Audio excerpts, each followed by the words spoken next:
So hello everyone. आज हम revision करेंगे prevention of money laundering act का।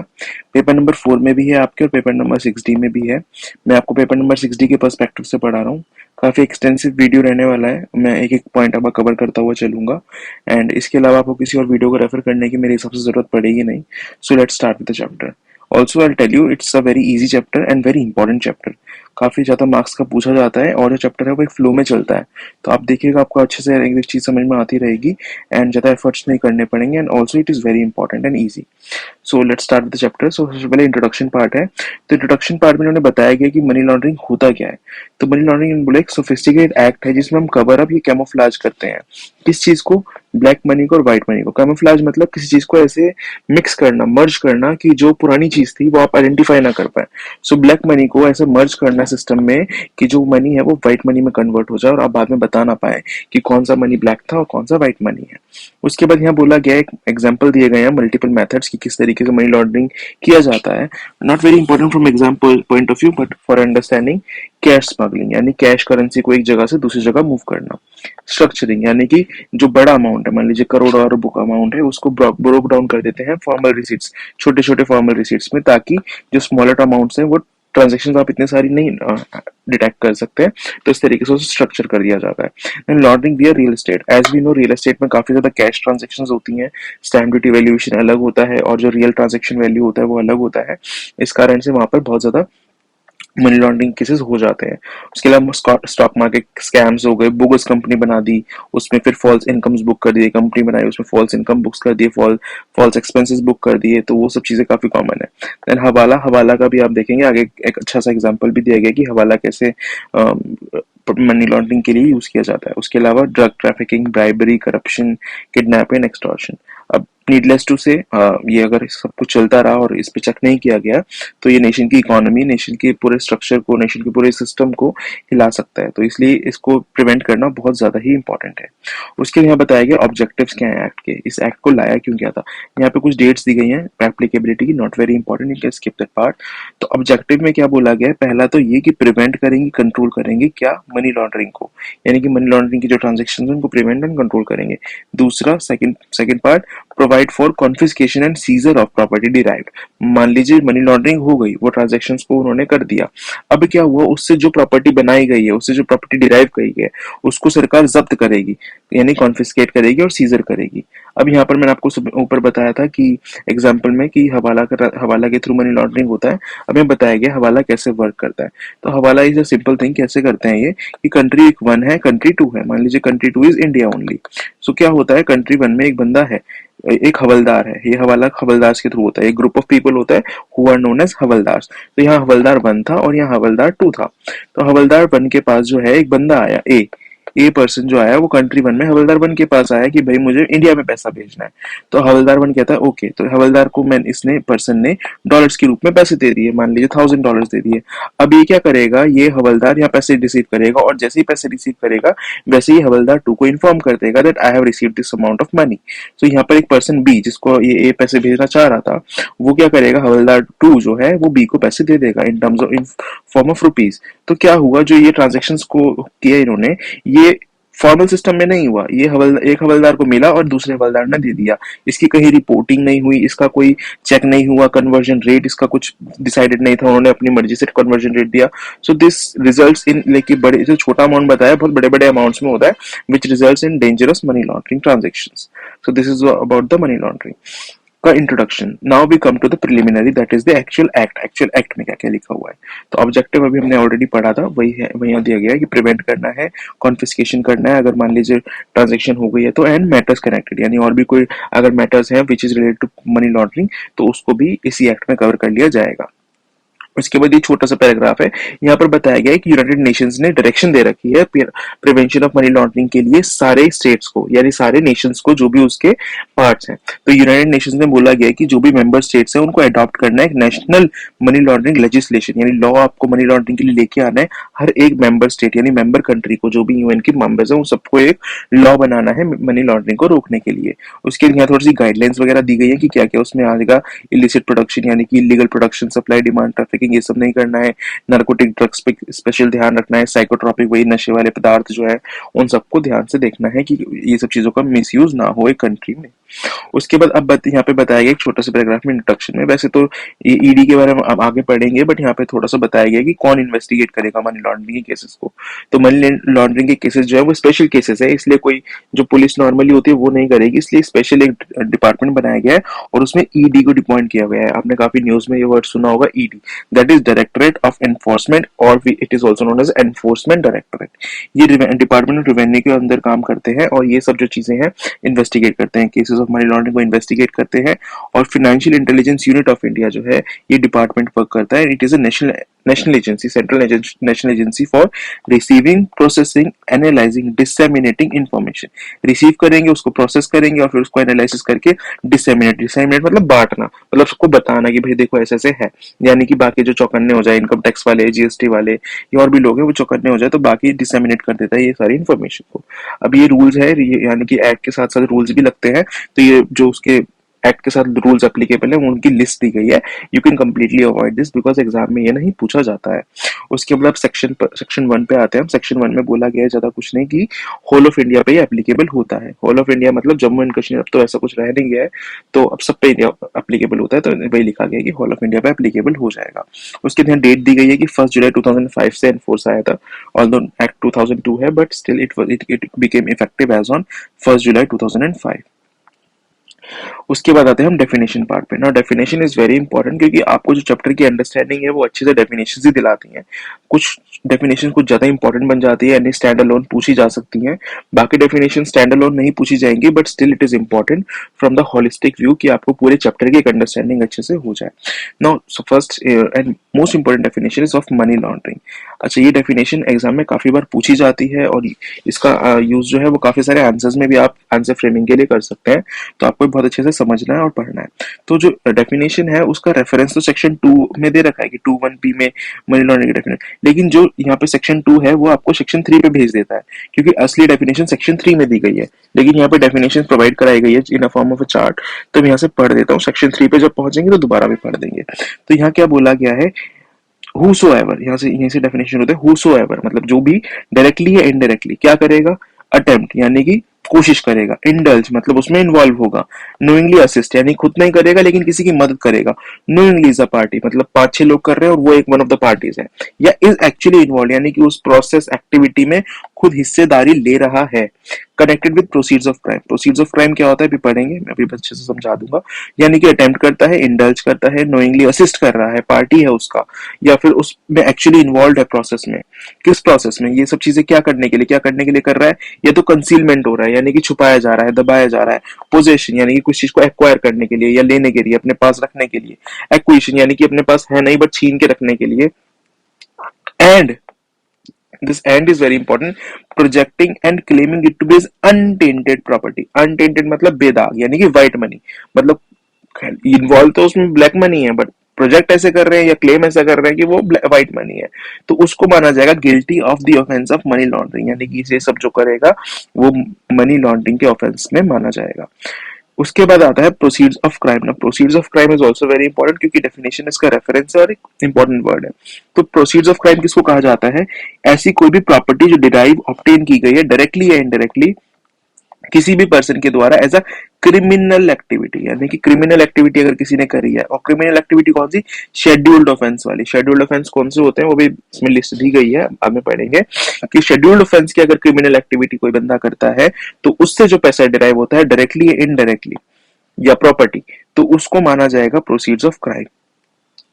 और उसमें बोला गया और where such property is taken और held outside India then property equivalent to the value held within the country और अब्रॉड। मतलब मान लीजिए इंडिया में नहीं है वो प्रॉपर्टी या इंडिया में नहीं है वो पैसा, लेकिन अगर बाहर है तो बाहर भी वो माना जाएगा कि जो है उसका equivalent money in India will be considered as proceeds of crime.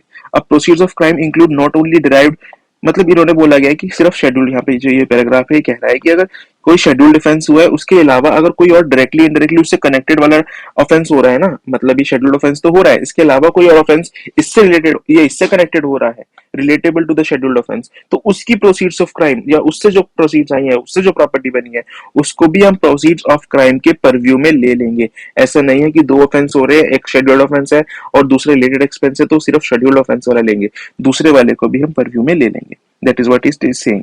Property की डेफिनेशन कोई ज्यादा इंपॉर्टेंट नहीं है, बहुत सिंपल है। Description whether corporate, movable, immovable, tangible, intangible, very simple definition, you can simply skip this.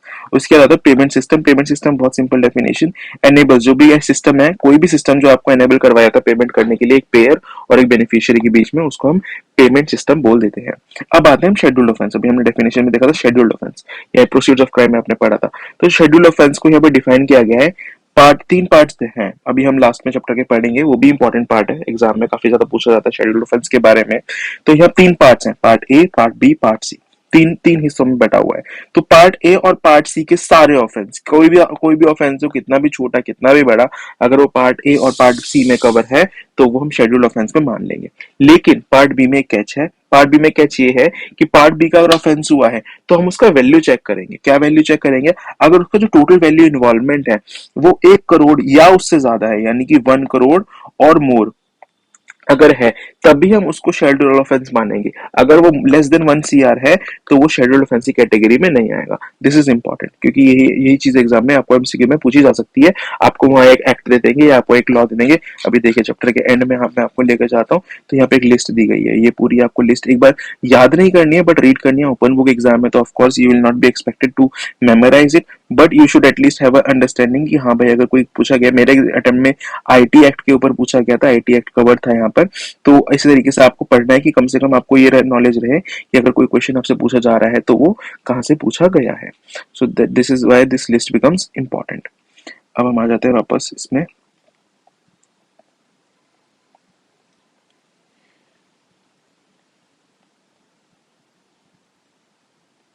तो नेक्स्ट डेफिनेशन जो है वो है ट्रांसफर। ट्रांसफर की definition not very important, capital gain जो डायरेक्ट टैक्स में पढ़ते हैं वहां से डेफिनेशन दी गई है। Sale, purchase, mortgage, pledge, gift, whatever. उसके बाद आती है adjudicating authority. Adjudicating authority is a very important term in the whole chapter, but definition कुछ खास यहाँ पे दी गई नहीं है। सेक्शन 6(1) में दी गई है, अब सेक्शन 6 में पढ़ेंगे तो मैं वहां पे आपको समझा दूंगा। एपीलेट ट्रिब्यूनल, जहाँ पे भी अगर हमको अपोज करना है ईडी के फैसलों को, तो वहां पर अपीलेट ट्रिब्यूनल पर जाएंगे हम। उसके attachment, attachment is a very important word and very, यही अटैचमेंट आपको आगे बहुत बार देखने को मिलेगा, प्रोविजनल अटैचमेंट या अटैचमेंट। तो अटैचमेंट क्या होता है समझिए। अटैचमेंट का मतलब होता है प्रोहिबिशन, यानी कि रोक लगा देना किस चीज पर? Transfer, conversion, disposition, movement of property. यानी कि आपसे जब्त नहीं कर रहे हैं, आपसे छीन के नहीं ले जा रहे हैं, लेकिन एक उसको अटैच कर दिया, उस पर एक रोक लगा दी। किस चीज की? ना तो वो आप किसी को दे पाएंगे, ट्रांसफर कर पाएंगे, ना आप कन्वर्ट करवा पाएंगे। कन्वर्ट मतलब उसको देके किसी से लोन नहीं ले सकते, उसको एज अ गिरवी रख के उसको लोन नहीं ले सकते। डिस्पोजिशन यानी कि उसको उसकी जगह से नहीं हिला सकते। एंड मूवमेंट मतलब वही एक जगह से दूसरी जगह उसको मूव नहीं करा सकते आप। इसको बोला जाता है अटैचमेंट। कब होता है, कैसे होता है, आगे देखेंगे। Authorised person, authorised person FM act के हिसाब से पढ़ लेंगे, नॉट वेरी इंपॉर्टेंट।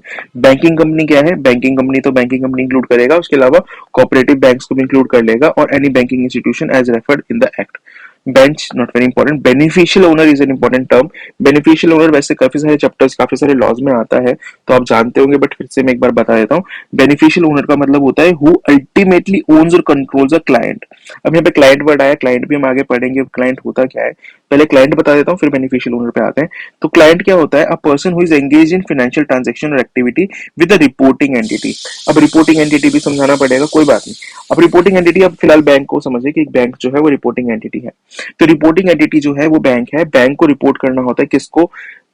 बैंक को एडजुडिकेटिंग अथॉरिटी को रिपोर्ट करना होता है। क्या रिपोर्ट करना होता है? उसको अपने क्लाइंट्स के बारे में रिपोर्ट करना होता है। अब क्लाइंट कौन है? बैंक के क्लाइंट कौन होंगे? बैंक के क्लाइंट्स होते हैं अकाउंट होल्डर। तो बैंक में जिसका भी अकाउंट खुला हुआ है बैंक के लिए, वो बन जाता है क्लाइंट। यानी बैंक खुद अपने आप को बोलती है कि मैं रिपोर्टिंग एंटिटी हूं, मैं रिपोर्ट करती हूँ चीजों को, और उसमें जो भी अकाउंट होल्ड करते हैं वो सब क्या है? वो उसके लिए क्लाइंट्स है, जिसकी इंफॉर्मेशन वो रिपोर्ट करती है। अब आते हैं हम बेनिफिशियल ओनर पे।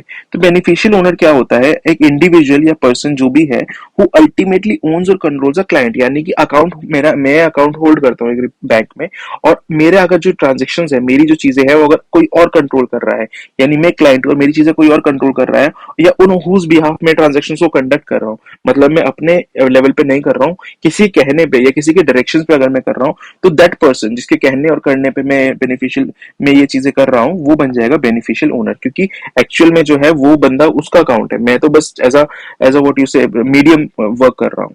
Then comes the chairperson. Chairperson not very important, you can just skip it. Chit fund company not very important, simply बताया गया चिट फंड कंपनीज क्या होती हैं, चिट वगैरह का जो काम करती हैं, चिट फंड, चिट्टी या हम किट्टी वगैरह बोलते हैं, ये सब चीजें वो चिट फंड कंपनी में आ जाती हैं। Cooperative bank not very important. Now comes the corresponding law. Corresponding law क्या होता है, मान लीजिए कंट्री ए है, मैंने यहाँ पे पीएमएलए बनाया हुआ है, prevention of money laundering act. इसी तरीके से किसी और नेशन में, फॉर एग्जांपल कनाडा में अगर कोई और लॉ बनाया गया है, तो कनाडा में जो प्रिवेंशन ऑफ मनी लॉन्ड्रिंग के लिए कोई भी लॉ बनाया गया है, तो वो वहां का कॉरेस्पॉन्डिंग लॉ बन जाएगा। यानी अगर मनी लॉन्ड्रिंग को रोकने के लिए मेरे पास पीएमएलए है, तो कॉरेस्पॉन्डिंगली कनाडा के पास भी कोई एक्ट होगा ना, तो उस वो जो एक्ट है उनका, वो जो लॉ है उनका, वो कॉरेस्पॉन्डिंग लॉ बन जाता है। उसके बाद आता है डीलर। डीलर में क्या आता है, कोई भी पर्सन जो कैरी ऑन कर रहा है बिजनेस, कौन सा बिजनेस, अभी हम देखेंगे कौन सा बिजनेस अभी आगे आएगा। उसके deputy director not very important, joint director not very important. Financial institution में आ जाती है chit fund company, housing finance institution, authorise person. Authorise person की डेफिनेशन भी आगे हम पढ़ेंगे, इंपॉर्टेंट है। पेमेंट सिस्टम ऑपरेटर, यानी पेमेंट सिस्टम जो भी ऑपरेट कर रहा है, कोई एनबीएफसीज या डिपार्टमेंट ऑफ पोस्ट, सिंपल। आते हैं intermediary. I told you intermediary is an important definition, it is also an important definition. Stock broker, share transfer agent, bankers to an issue, trustees, यानी कि जो भी चीजें अगर कोई भी पर्सन है जो चीजों को ट्रांजैक्ट करवा रहा है, या एज अ मीडियम या एज अ मीडिएटर वर्क कर रहा है, वो सब इंटरमीडियरी बन जाते हैं। इनके लिए भी पीएमएलए में स्पेशल गाइडलाइंस है, ताकि जो ब्रोकर्स है, ताकि जो बीच में काम कर रहे हैं, यही इलीगल एक्टिविटीज में इन्वॉल्व ना होने लग जाए, इसलिए इनको यहाँ पे डिफाइन भी किया गया है, और बाद में इनके लिए डायरेक्शंस भी इशू करी गई है कि आपको किस किस तरीके से आपको अपना वर्क कंडक्ट करना है, so that you can not go into the illegal ways of doing the business. Investigation बताया गया कि प्रोसीडिंग्स जो एक्ट में होंगी, जो ईडी द्वारा या कोई और ऑफिशियल द्वारा जो की जाएंगी, वो इन्वेस्टिगेशन माना जाएगा। देन एनबीएफसी जो आरबीआई की डेफिनेशन है, वो offence of cross border implication. Offence of cross border implication क्या होता है, यहाँ पे सिंपली मैंने यहाँ पे बताया है, अगर आउटसाइड इंडिया कोई क्राइम कंडक्ट होता है और उसके प्रोसीड्स को इंडिया भेजा जाता है, यानी कि कनाडा में क्राइम हुआ और वहां से पैसे इंडिया भेज दिए, या फिर दूसरा पार्ट क्या है इसका, कि क्राइम तो इंडिया में कंडक्ट किया और जो पैसे मिले उससे वो कनाडा में आउटसाइड इंडिया भेज दिए, तो ये दोनों जो सिचुएशन है, इन दोनों सिचुएशंस में क्या हो जाएगा कि जो ऑफेंस है उसे बोला जाएगा offence of cross border implication. उसके बाद बोला गया payment system, not very important. Payment system operator, जो भी पर्सन ऑपरेट कर रहा है पेमेंट सिस्टम को, such person include is not very important, you can just leave this. उसके पर्सन की डेफिनेशन सेम इनकम टैक्स वाली है, बस एक चीज इंपॉर्टेंट है यहाँ पर कि एनी एजेंसी, ऑफिस और ब्रांच ओन्ड और control by any of the above person, यानी इनके द्वारा अगर कोई ब्रांच चलाई जा रही है, तो वो ब्रांच जो है वो सेपरेट पर्सन माना जाएगा, separate legal entity, separate person उसको कंसिडर कर लिया जाएगा। ना person carrying on designated business and profession, ऊपर में डीलर पढ़ा था, वहीं से एक रेफरेंस था। तो डेजिग्नेटेड बिजनेस क्या है, अब डेजिग्नेटेड का मतलब क्या है, डेजिग्नेटेड मतलब कोई स्पेशल बिजनेस नहीं है, लेकिन हाँ ये कुछ सेंसिटिव एरियाज है जहां पर मनी लॉन्ड्रिंग को आप इजीली यूज कर सकते हैं, काफी ज्यादा जो ब्लैक मनी है वो इंजेक्ट हो सकता है। तो यहाँ पर गवर्नमेंट ने जो है एक्ट या लॉ में जो है एक स्पेशल डेजिग्नेटेड बिजनेस की लिस्ट दे दी गई है कि यहाँ पर आपको स्पेशल ध्यान रखना है कि जो ब्लैक मनी है वो ना आए, इस कारण से यहाँ पे हमने इनको डिफाइन कर दिया। क्या क्या है यहाँ पर, एक तो activities of playing games of chance, यानी कि जो सट्टा लगता है, कैसीनोज वगैरह जो हो गए, यहाँ पर यू नो कि कैश में काफी ज्यादा ट्रांजेक्शन होता है, मोस्टली लोग ब्लैक मनी को इंजेक्ट करते हैं, तो वहां पर ये डेजिग्नेटेड बिजनेस। रजिस्ट्रार, यानी कि जो रजिस्ट्री होती है लैंड्स वगैरह की, यहाँ पर भी आप जानते हैं कैश वगैरह में ट्रांजेक्शन हो जाता है। रियल एस्टेट एजेंट, यानी यही लैंड एंड बिल्डिंग या वट एवर प्रॉपर्टी का जो ट्रांजेक्शन है, this is also very sensitive. Dealers in precious metal, precious stone, यानी कि जो सुनार हो गए, कुछ तो सुनार कंपनी मतलब कंपनी स्टैब्लिश है, तनिष्क एंड ऑल, बट कुछ अनरेगुलेटेड ज्वेलर्स भी हैं हमारे टाउन में या बहुत सारे टाउन्स में होते हैं, तो वहां पे भी कैश में डीलिंग्स होती होगी, क्योंकि वो वहां पर the jeweller also wants to hide the money and the person buying the property is buying the what you say jewelry is also wanting to hide the money, so they both are going to involve cash. Safekeeping में administration of cash, यानी cash और liquid securities का जहाँ ज्यादा transaction होता है, that is also one of the sensitive area. तो these are the areas where it is important. उसके लिए फोर्थ में सिक्स में बोला गया है कि सेंट्रल गवर्नमेंट कुछ लोगों को ऐसा बोलेगी, कुछ एक्टिविटीज को बताया गया है, और वो कुछ एक्टिविटीज रिपोर्टिंग एंटिटी बैंक के लिए बोला गया है बेसिकली। तो रिपोर्टिंग एंटिटी अभी मैं आज और अच्छे से डेफिनेशन में बता देता हूँ। रिपोर्टिंग एंटिटी का मतलब मैंने आपको बैंक बोला था, तो बैंक तो होता ही है, उसके अलावा और कौन होते हैं? Financial institution, intermediary and a person carrying on designated business and profession. Banking company तो मैंने आपको एग्जांपल में बताया था। फाइनेंशियल इंस्टीट्यूशन यानी कोई और भी फाइनेंशियल इंस्टीट्यूशन अगर है तो वो भी एक रिपोर्टिंग एंटिटी है, उसको भी गवर्नमेंट को या ईडी को या पीएमएलए वाले जो ऑफिशियल्स हैं उनको रिपोर्ट करना पड़ेगा। इंटरमीडियरी यानी ब्रोकर्स वगैरह जो है उनको भी एक स्ट्रिंजेंट बताया गया कि अगर आपको एक सेंसिटिव या हाई वैल्यू ट्रांजेक्शन देखते हैं तो आपको वो भी रिपोर्ट करनी पड़ेगी, रिपोर्टिंग एंटिटी आप भी बन जाएंगे। उसके बाद person carrying on designated business यानी कि हाँ सट्टा कहाँ जग रहा है, या जहाँ पर ज्वेलरी वाला जो है, या कहीं लिक्विड कैश बहुत ज्यादा है, या रजिस्ट्री ऑफिस है, इन सबको भी रिपोर्टिंग एंटिटी माना जाएगा। और अगर यहाँ भी कोई हाई वैल्यू ट्रांजेक्शन ही देखते हैं तो इसको जो है यहाँ पर रिपोर्ट करना पड़ेगा ईडी वगैरह को। Okay, so now value. Now, last definition, value means fair market value, that's it. So now we have completed our definition वाला part. Now we'll move to the next part, which is the offense of money laundering, section 3. Section 3 में definition दी गई है। Definition में already आपको पढ़ा चुका हूँ, दोबारा रिपीट नहीं करूंगा, सेम चीजों को बताया गया है। हाँ, एक यहाँ पे स्पेशल पैराग्राफ है, इसका मैं थोड़ा आपको समझा देता हूँ। क्या कि क्राइम ऑफ पीएमएलए कमिटेड, मतलब आपने पीएमएलए का क्राइम तो कमिट कर लिया, अब माना जाता है कि कितने पीरियड के लिए आप माना जाएगा कि आपने कुछ ऑफेंस किया है, सिर्फ उसी टाइम पे जिस समय आपने ट्रांजेक्शन किया या बाद में भी। तो यहाँ पर क्लैरिफाई किया गया है कि आप प्रोसीड्स ऑफ क्राइम को जितना भी टाइम यूज करेंगे, जितना भी टाइम आप उसको एंजॉय करेंगे, वो सब इंक्लूड कर लिया जाएगा in the period of committing PMLA offence. यानी कि जिस टाइम आपने पैसा लिया था वो तो है ही ऑफेंस, उसके बाद आप जितना टाइम तक उस प्रोसीड्स ऑफ क्राइम को यूज करते रहे वो सारा टाइम आपका माना जाएगा कि आप इतने टाइम तक जो है कमिट करते रहे अपना पीएमएलए का offence. So this is an important thing. उसके बाद हम पढ़ते हैं कि ऑफेंस ऑफ मनी लॉन्ड्रिंग किया कैसे जाता है। इसकी तो एक साइकिल होती है, इसको हम 3 डिस्टिंक्ट स्टेजेस में बांट सकते हैं। एक होता है प्लेसमेंट, दूसरा होता है लेयरिंग, तीसरा होता है इंटीग्रेशन। प्लेसमेंट क्या होता है? जो फर्स्ट स्टेप होता है, ब्लैक मनी को क्या है स्मॉल पीसेस में काट के एक इंजेक्ट कर दिया जाता है फॉर्मल सिस्टम में। उसके बाद जो स्मॉल ट्रांजेक्शंस है इनको लेयर किया जाता है, मूव किया जाता है, स्प्रेड किया जाता है डिफरेंट ट्रांजेक्शंस के ऊपर। एंड इन दी एंड क्या होता है, जो मनी है वो फाइनेंशियल ट्रांजैक्शन में इस तरीके से एंटर हो जाता है, इस तरीके से लेयर हो जाता है कि वो इंटीग्रेट हो जाता है, यानी कि घुल मिल जाता है बाकी सारी मनी के साथ। And then it becomes very difficult कि हम उसको ढूंढ पाए। ऑब्लिटरेट मतलब किसी चीज का बिल्कुल घुल जाना, तो तब एकदम डिफिकल्ट हो जाता है उस मनी को निकालने के लिए। Now we will read about section number 4, which is punishment of money laundering. Very simple section, but काफी frequently asked question रहता है punishment of money laundering. तो अब हम देखेंगे कि अगर कोई मनी लॉन्ड्रिंग करता है तो क्या पनिशमेंट है। तो ये जनरल पनिशमेंट है। जनरल पनिशमेंट क्या है? फ्रॉम 3 years to 7 years, यानी मिनिमम 3 years से लेके maximum 7 years rigorous imprisonment. Rigorous मतलब बामुशक्कत, यानी कि सिर्फ जेल में रखा नहीं जाएगा बल्कि जेल में आपसे काम भी कराया जाएगा, मजदूरी भी कराई जाएगी। एंड फाइन ऑल्सो, एंड मतलब फाइन भी है और ये जेल जो है वो भी है। उसके अलावा एक नेक्स्ट स्पेसिफिक पनिशमेंट भी दी गई है जो कि है नार्कोटिक्स वाला, जो नार्कोटिक्स एंड ड्रग्स वाला जो सेक्शन है उसके अंदर अगर आप ऑफेंस करते हैं तो आपको जो मैक्सिमम पनिशमेंट है वो 10 years तक एक्सटेंड हो सकती है। यूजुअली 7 होता है, but in case it is under this act then the maximum punishment will be extended to 10 years and fine will also be there. तो ये बताया गया है। उसके बाद यहाँ पे एक केस लॉ है। केस लॉ का आप कंक्लूजन समझ लीजिए। कंक्लूजन यही है कि जो मनी लॉन्ड्रिंग के जो एक्ट है वो कॉग्निजेबल और नॉन बेलेबल ऑफेंस माने जाएंगे। ये वाला क्वेश्चन मेरे एग्जाम में पेपर नंबर 4 में पूछा गया था कि ये जो ऑफेंस है मनी लॉन्ड्रिंग के ये कॉग्निजेबल हैं क्या? तो हाँ, ये जो ऑफेंस है कॉग्निजेबल है। कॉग्निजेबल मतलब जो पुलिस है वो आपको बिना वारंट के, विदाउट अरेस्ट वारंट के आपको अरेस्ट कर सकती है। एंड नॉन बेलेबल मतलब आपको जमानत भी नहीं मिलेगी। उसके बाद आते हैं हम main procedural part of section, procedural part of the chapter पे। वो क्या है? Attachment of property involved in money laundering, section 5। Section 5 में बताया गया अटैचमेंट के बारे में कि प्रॉपर्टी का अटैचमेंट कैसे होगा। अब अटैचमेंट की डेफिनेशन आपको अगर याद होगी तो अटैचमेंट का मतलब है prohibition to transfer, to give away, to disposition, to convert. तो वो सब करने से आपको रोका जाएगा कैसे, अब बताया गया। तो ऑर्डर फॉर प्रोविजनल अटैचमेंट, यानी ऑर्डर कौन देगा प्रोविजनल अटैचमेंट का?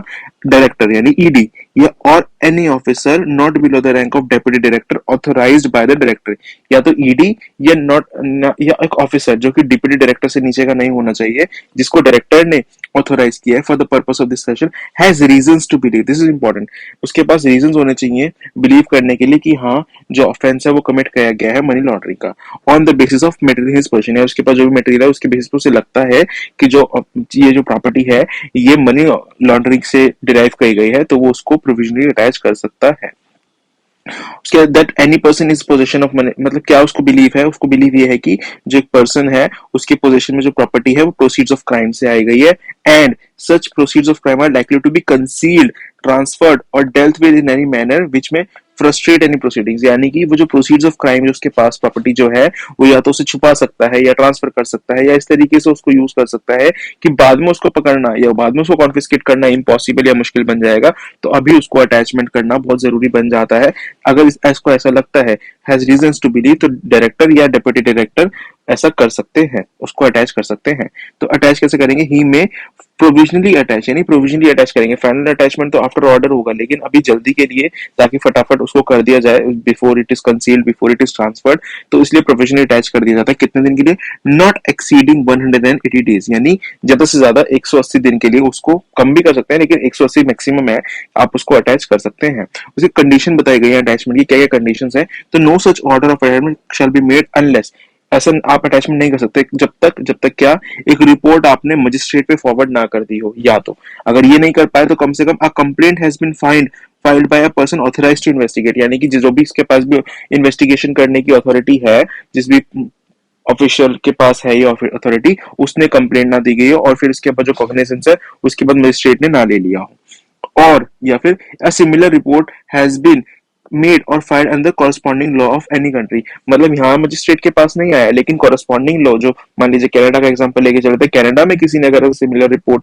फाइल नहीं किया है तब तक आप जो है उसको अटैचमेंट नहीं कर सकते हैं, provided that any person may be attach if the director has reasons to believe that is is not attached immediately under the chapter, the non-attachment is likely to frustrate। वही दोबारा बताया गया है कि अगर आपको लगता है कि उसका नॉन अटैचमेंट, यानी अगर आपने उसको अटैच नहीं किया गया तो फ्रस्ट्रेट, यानी कि आपकी जो प्रोसीडिंग्स है उस पर खलल आ सकता है, उस पर दिक्कत आ सकती है, तो अब आप क्या करेंगे, वहां पर उसी टाइम पे आप उसको अटैच कर देंगे, क्योंकि आपको लगता है कि भाई अगर हमने अभी अटैच नहीं किया तो बाद में नहीं कर पाएंगे।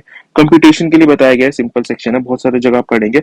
जो अटैचमेंट का पीरियड 180 डेज का टाइम दिया गया है वो एक्सक्लूड करेगा किसको, अगर कोर्ट ने कोई भी स्टे ऑर्डर लगाया हुआ है उस पर, तो वो जो है पीरियड को एक्सक्लूड कर दिया जाएगा। एंड अ फर्दर पीरियड, यानी कि मान लीजिए 160 दिन के बाद उसने जो स्टे लगा लिया, अब स्टे के बाद से यहाँ पे खत्म हो गया, ये पूरा स्टे का पीरियड था, अब उसके बाद आपके पास बचे 20 डेज, तो गवर्नमेंट ने ये भी बोला गया है कि जो 20 डेज है इसको एक्सटेंड कर दिया जाएगा 30 डेज में, यानी टोटल 190 डेज का अटैचमेंट हो जाएगा।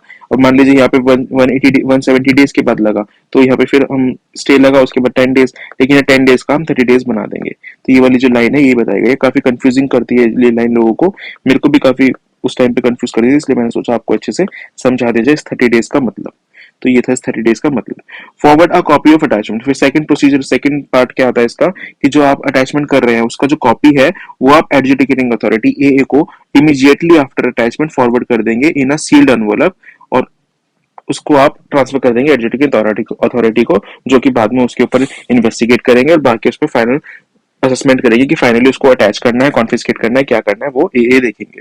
उसके period of validity of attachment order जो है वो हम पढ़ेंगे, shall cease to have effect expiry of 180 days, यानी 180 डेज के बाद उसका जो प्रोविजन अटैचमेंट का जो भी है पावर्स वो खत्म हो जाएंगे, वो इमीडिएटली रिलीज हो जाएगा।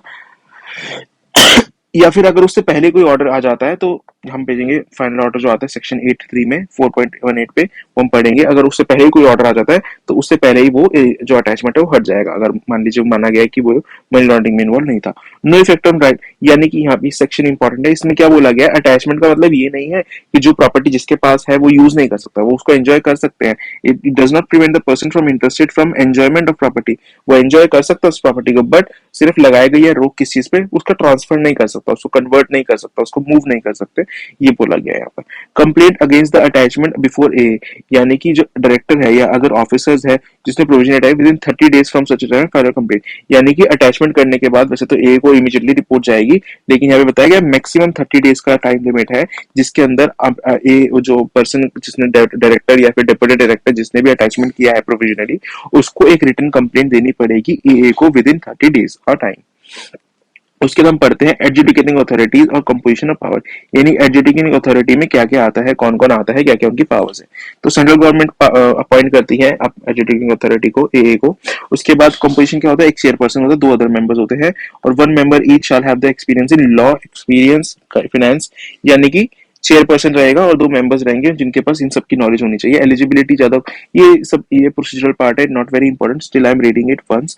उसके बाद एलिजिबिलिटी क्या है, फील्ड ऑफ लॉ में, अनलेस अगर फील्ड ऑफ लॉ में हम उसको कर रहे हैं फील्ड ऑफ फाइनेंस, तो फील्ड ऑफ अगर जो मेंबर है वो फील्ड ऑफ, यानी 2 मेंबर्स होंगे ना, एक फील्ड ऑफ लॉ वाला एक फील्ड ऑफ फाइनेंस वाला। फील्ड ऑफ लॉ वाला जो है उसको या तो डिस्ट्रिक्ट जज होना पड़ेगा और a member of Indian legal system, यानी आईएलएस का जो है उसको मेंबर होना पड़ेगा, and has held a position in grade 1 of that service, यानी कि उस सर्विस में ग्रेड 1 उसने होल्ड किया था। दूसरा, अगर फाइनेंस ऑफ फील्ड का मेंबर है या accountancy administration, unless he possesses qualification, यहाँ क्वालिफिकेशन को एज प्रिस्क्राइब्ड रूल्स के हिसाब से बताया गया है, बट फाइनेंस वाला बंदा अगर अप्रोप्रिएट क्वालिफिकेशन होल्ड नहीं करते तो उसको हम मेंबर नहीं बना सकते हैं। यानी 3 लोग हो गए, एक तो चेयरपर्सन, एक फील्ड ऑफ लॉ वाला मेंबर, एक फील्ड ऑफ फाइनेंस वाला मेंबर। अपॉइंटमेंट ऑफ चेयरपर्सन कौन करेगा, सेंट्रल गवर्नमेंट करेगा। जुरिसडिक्शन क्या रहेगी, वो बेंचेस में काम करेंगे, बेंचेस 1 या 2 मेंबर्स को होल्ड कर सकते हैं, एज चेयरपर्सन भी डिसाइड कर लेंगे वो कैसे करेंगे। बेंचेस जो है वो दिल्ली में सिट करेगी, सेंट्रल गवर्नमेंट जो है वो स्पेसिफाई कर देगी area. Transfer of members chairperson कर सकता है। Transfer in case of matter, एक केस को दूसरी बेंच के पास या तीसरी बेंच के पास भेज सकता है चेयरपर्सन, ये पावर्स भी दी गई है। उसके बाद बोला गया टर्म्स ऑफ ऑफिस 5 इयर्स रहेगा जिस दिन से वो ऑफिस एंटर करते हैं। मैक्सिमम एज कितनी रहेगी, 65 इयर्स की रहेगी। 65 के इयर्स के अगर हो जाएंगे तो उसी टाइम उनको रिटायर होना पड़ेगा। पेमेंट ऑफ सैलरी एज में प्रिस्क्राइब्ड रूल्स के हिसाब से। फिलिंग ऑफ वैकेंसी, अगर कोई वैकेंसी हो जाती है टेम्पररी एब्सेंस में तो सेंट्रल गवर्नमेंट दूसरा पर्सन अपॉइंट कर देगी। रेजिग्नेशन फ्रॉम ऑफिस, यानी कि जो चेयरपर्सन है या कोई भी अदर मेंबर है, यानी दोनों मेंबर्स में से कोई या चेयरपर्सन अगर अपना रिजाइन करना चाहता है वो रिजाइन कर सकते हैं, लेकिन उनको जो रिलीविंग है वो कितने दिन कब मिलेगी, या तो 3 मंथ्स कंप्लीट हो गए, 3 मंथ्स का उनका नोटिस पीरियड रहेगा, या फिर उनका जो है सक्सेशन, यानी को जो दूसरा पर्सन यानी दूसरा चेयरपर्सन या दूसरा मेंबर आने वाला था अगर वो ऑलरेडी आ गया है तो वहां पे उनको वो अपना ऑफिस लीव कर सकते हैं, या फिर एक्सपायरी ऑफ दैट टर्म, यानी कि जब तक उनका ऑफिस का टर्म था, मान लीजिए वो अर्लीस्ट, यानी कि इन तीनों में से जो भी अर्लीस्ट हो जाएगा वहां पर उनको रेजिग्नेशन देने के लिए अलाउ कर दिया जाएगा। उसके बाद रिमूवेबल, कोई भी पर्सन रिमूव नहीं हो सकता है अनलेस सेंट्रल गवर्नमेंट ने एक ऑर्डर पास किया है इसके रिगार्डिंग। अकरेंस ऑफ वैकेंसी, अगर कोई वैकेंसी अगर हो जाती है चेयरपर्सन की, वहां पे चेयरपर्सन नहीं रहते हैं तो क्या होता है, जो सीनियर मोस्ट मेंबर होता है, मेंबर ऑफ लॉ या मेंबर ऑफ फाइनेंस जो भी है, वो भी जो भी सीनियर मोस्ट रहेगा वो chairperson as a chairperson act करेगा जब तक नया चेयरपर्सन वहां पे अपॉइंट नहीं कर दिया जाता तब तक। डिस्चार्ज ऑफ फंक्शन, या तो हो गया अकरेंस ऑफ वैकेंसी, यहाँ बोल दिया मान लीजिए कि थोड़ा टेम्पररीली वो डिस्चार्ज नहीं कर पा रहे अपने फंक्शन को चेयरपर्सन, तो वही सीनियर मोस्ट मेंबर जो है वो डिस्चार्ज करेगा फंक्शंस को। Powers of AO to regulate its own procedure, यानी कि ये civil of code of civil procedure से बाउंड नहीं होता है, नॉट बाउंड बाय, ये अपने जो प्रोसीजर्स हैं वो खुद डिफाइन करेंगे, खुद कर सकते हैं अपनी प्रोसीडिंग्स खुद अपने तरीके से आप ये कर सकते हैं कंडक्ट। उसके लिए इनको किसी भी कोड से बांधा नहीं गया है, हाँ, बट इनको प्रिंसिपल ऑफ नेचुरल जस्टिस को फॉलो करके चलना पड़ेगा। Staff not very important, as required लिखा है, as may be prescribed, just skip this. उसके एडजुडिकेशन मतलब यानी कि उसकी एक्चुअली कार्रवाई, उसकी एक्चुअल इन्वेस्टिगेशन कैसे होगी, किसके द्वारा, बाय एडजुडिकेटिंग अथॉरिटी के द्वारा। मान लीजिए प्रोविजन अटैच, तो उसको एक टेम्पररी रेमेडी होगी कि भाई हाँ फटाफट हम कर देते हैं, इससे पहले कि प्रॉपर्टी का कोई वहां पे इधर उधर ट्रांसफर हो जाए हम प्रोविजन अटैच करते हैं सेक्शन 5 में। लेकिन सेक्शन 8 में यहाँ पर हम असली उसको इन्वेस्टिगेट करते हैं, असलियत में देखते हैं कि क्या सच में मनी लॉन्ड्रिंग हुई भी थी या नहीं हुई थी या क्या उसका है, तो यहाँ पर सेक्शन 8 में हम एडजुडिकेशन पढ़ेंगे and this is the most important part of the chapter. So ये जो सेक्शन 8 है हमारा एजुकेशन का, इसमें सबसे पहले बताया गया सर्विस ऑफ नोटिस, यानी कि नोटिस सर्व किया जाएगा कब कैसे भी बताते हैं। तो सबसे पहले क्या होगा, सेक्शन 5 में जब प्रोविजन अटैच हो जाएगा तो 3 डेज के अंदर एक आपने रिपोर्ट देनी होती है एडजुडिकेटिंग अथॉरिटी को, जो डायरेक्टर या डिप्टी डायरेक्टर देंगे, तो वो या तो उस रिपोर्ट के बिहाफ पे या फिर और एप्लीकेशन मेड अंडर सेक्शन 17(4) क्या है, रिटेंशन ऑफ रिकॉर्ड्स हम अभी पढ़ेंगे, सर्च एंड सीजर में जो रिकॉर्ड्स हमें मिलते हैं उसके बेसिस पे, या फिर सेक्शन 18 में records of retention of record, जो कि एक किसी पर्सन के सर्च में, यानी 17 जो है वो रिकॉर्ड के सर्च या सर्च एंड सीजर पे, या फिर और सेक्शन 18 जो है वो सर्च ऑफ पर्सन। अभी आगे आएंगे सेक्शन 17 एंड 18, तब हम इसको देखेंगे। यानी इन तीनों केसेस में, यानी 5 के द्वारा, 17 के द्वारा या 18 के द्वारा जो भी ए को मिला है और उसके पास उसके रीजंस टू बिलीव है कि जो एक ऑफेंस है वो हुआ है, तो वो सेक्शन 3 के अंदर, सेक्शन 3 मतलब मनी लॉन्ड्रिंग का ऑफेंस, तो अगर मनी लॉन्ड्रिंग का ऑफेंस उसे लगता है, रीजंस टू बिलीव है कि हुआ है, तो वो not less than 30 days of calling, उसको पर्सन को 30 डेज का नोटिस देंगे कि 30 दिन के अंदर आप हमें बताएं, नोटिस के 30 दिन के अंदर आप मेरे को बताएं कि जो इनकम है इसका सोर्स क्या है, आप एविडेंस बताएं कि जो आप सोर्स बोल रहे हैं इसका क्या एविडेंस है, उसके और भी रेलेवेंट इन्फॉर्मेशन पर्टिकुलर जो है वो, and to show cause why all और any of such property shall not be declared as property involve in money laundering. यानी कि हम क्यों ना ऐसा घोषित कर दे कि जो आपके पास ये प्रॉपर्टी है वो मनी लॉन्ड्रिंग में इन्वॉल्व है। तो ऐसा एक नोटिस दिया जाएगा शो कोज, फिर उसमें वो पर्सन को रिप्लाई करना होगा कि हाँ भाई ऐसे से है। उसके बाद क्या बोला गया है कि अगर कोई पर्सन है जो बेनिफिशियल और बेनिफिशियरी ओनर दो इन्वॉल्व पर्सन इन्वॉल्व है, तो जो नोटिस है वो दोनों को दिया जाएगा। Copy shall be served upon that such person. मान लीजिए बेनिफिशियरी के है को तो दे ही दिया है, उसके अलावा बेनिफिशियल ओनर को भी दिया जाएगा अगर वहां पर आइडेंटिफाई हमने कर लिया है तो। और जॉइंट होल्डिंग जो है वो वहां पर मोर देन 1 पर्सन होल्ड करते हैं तो सारे पर्सन को जो है ये नोटिस दिया जाएगा। उसके बाद सेकंड सबसेक्शन जो इसका है वो बोलता है ऑर्डर ऑफ ए, यानी कि जो ए है वो एक ऑर्डर पास करेगा आफ्टर कंसीडरिंग रिप्लाई, यानी ये जो शो कोज नोटिस का जो रिप्लाई आया था इसको कंसीडर करेंगे। Secondly hearing the agreed person, यानी कि जिसके ऊपर इल्जाम लगा है, एंड द ई डायरेक्टर या ईडी या फिर जो डेप्यूटी डायरेक्टर है जिसको ईडी ने ऑथोराइज किया होगा, उन दोनों लोगों को सुनेगा कि भाई जिस पे इल्जाम लगा है, जिसने इल्जाम लगाया, दोनों को सुनेगा।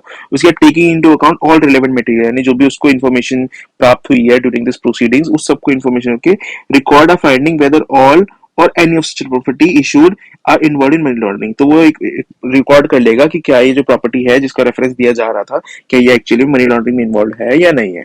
उसके बाद ये जो पैराग्राफ है इसमें कहा गया एनी अदर पर्सन, यानी कोई और पर्सन अगर ओनरशिप वहां पर क्लेम कर रहा है कि जो प्रॉपर्टी है इसमें मेरा भी ओनरशिप राइट है, तो उसको भी reasonable opportunity of being heard दिया जाएगा।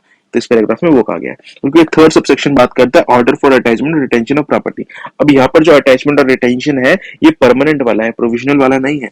जैसे प्रोविजनल 180 डेज था, ये परमानेंट वाला है। वेयर ए डिसाइड, यानी ए को लगता है कि मनी लॉन्ड्रिंग हुई है तो ही शाल बाय राइटिंग, एक राइटिंग में ऑर्डर देगा और कंफर्म कर देगा कि जो आपने प्रोविजन अटैच किया है वो सही था, उसको प्रॉपर्ली अटैच कर दिया जाए।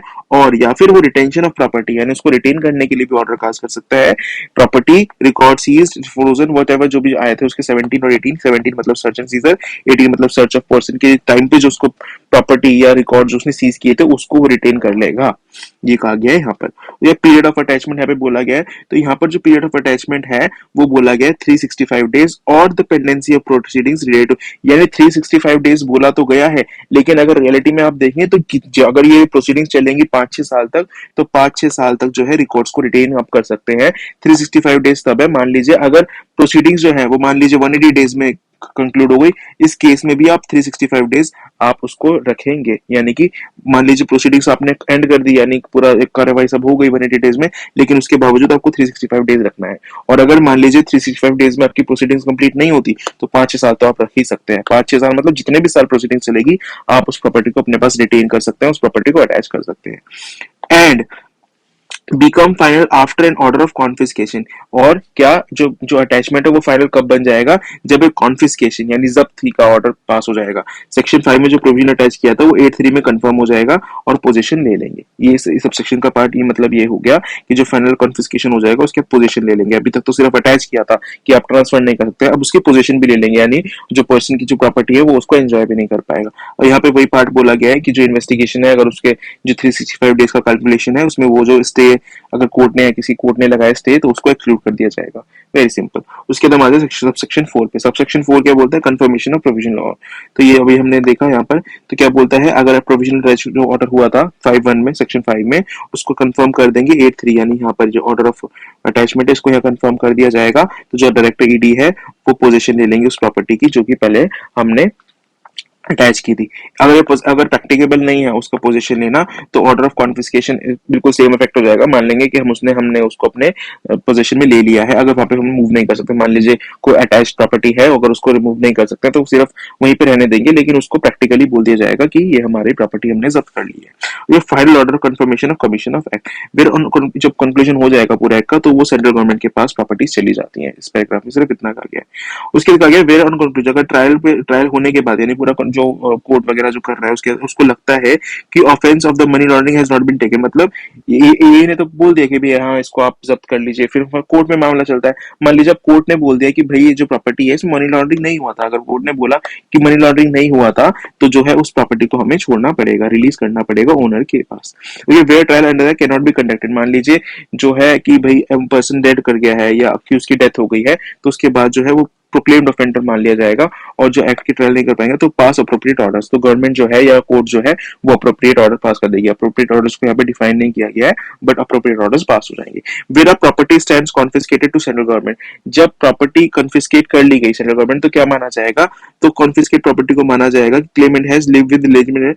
तो हाँ, यहाँ पर ये कहा गया है कि अगर मान लीजिए कोई पर्सन है वो बोल रहा है कि भाई ये प्रॉपर्टी में मेरा भी राइट है, यानी कोई गुड फेथ में किसी ने प्रॉपर्टी खरीदी थी और उसने बोला कि मैंने यहाँ पे लॉस सफर कर लिया है, तो गवर्नमेंट उसको भी कंसिडर करेगी कि हाँ भाई ठीक है, लेकिन वहां पे ये भी देखेगी कि वहां पर इस केस में कंसीडर नहीं करेगी जब हमें लगता है कि वो गुड फेथ में एक्ट नहीं किया है और वो भी इन्वॉल्व था प्रॉपर्टी में, तो उस केस में वो रिस्टोर नहीं करेगी। लेकिन अगर वहां पे लगता है गुड फेथ में किया है उसने, तो रिस्टोरेशन ऑफ सच प्रॉपर्टी कर देगी government.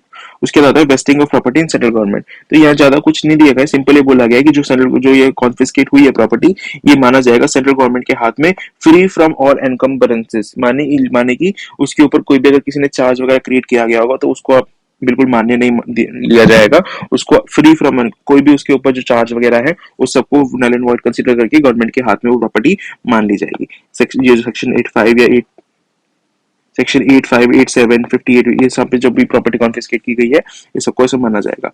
Provided that where special court, और ये को लगता है after giving reason property being heard कि जो सीज या फ्रोजन कही गई है वो encumbrance leasehold with a view to defeat the provision, यानी कि जानबूझ के जो पर्सन ऑफेंडर था, यानी कि जो जिस पे इल्जाम लगा था मनी लॉन्ड्रिंग का, उसे पता है कि मैं पकड़ा जाऊंगा, तो उसने जानबूझकर किसी और को प्रॉपर्टी पे चार्ज क्रिएट करवाया, जानबूझकर उसको किसी के लीज पे दिया, जानबूझ के उसमें किसी का इंटरेस्ट क्रिएट करवाया, और गवर्नमेंट ये देख लेती है कि ऐसा किया गया है, तो वहां पर उसको वो वॉइड वॉइड कंसिडर करेगी, उसको फिर वो वैलिड नहीं मानेगी।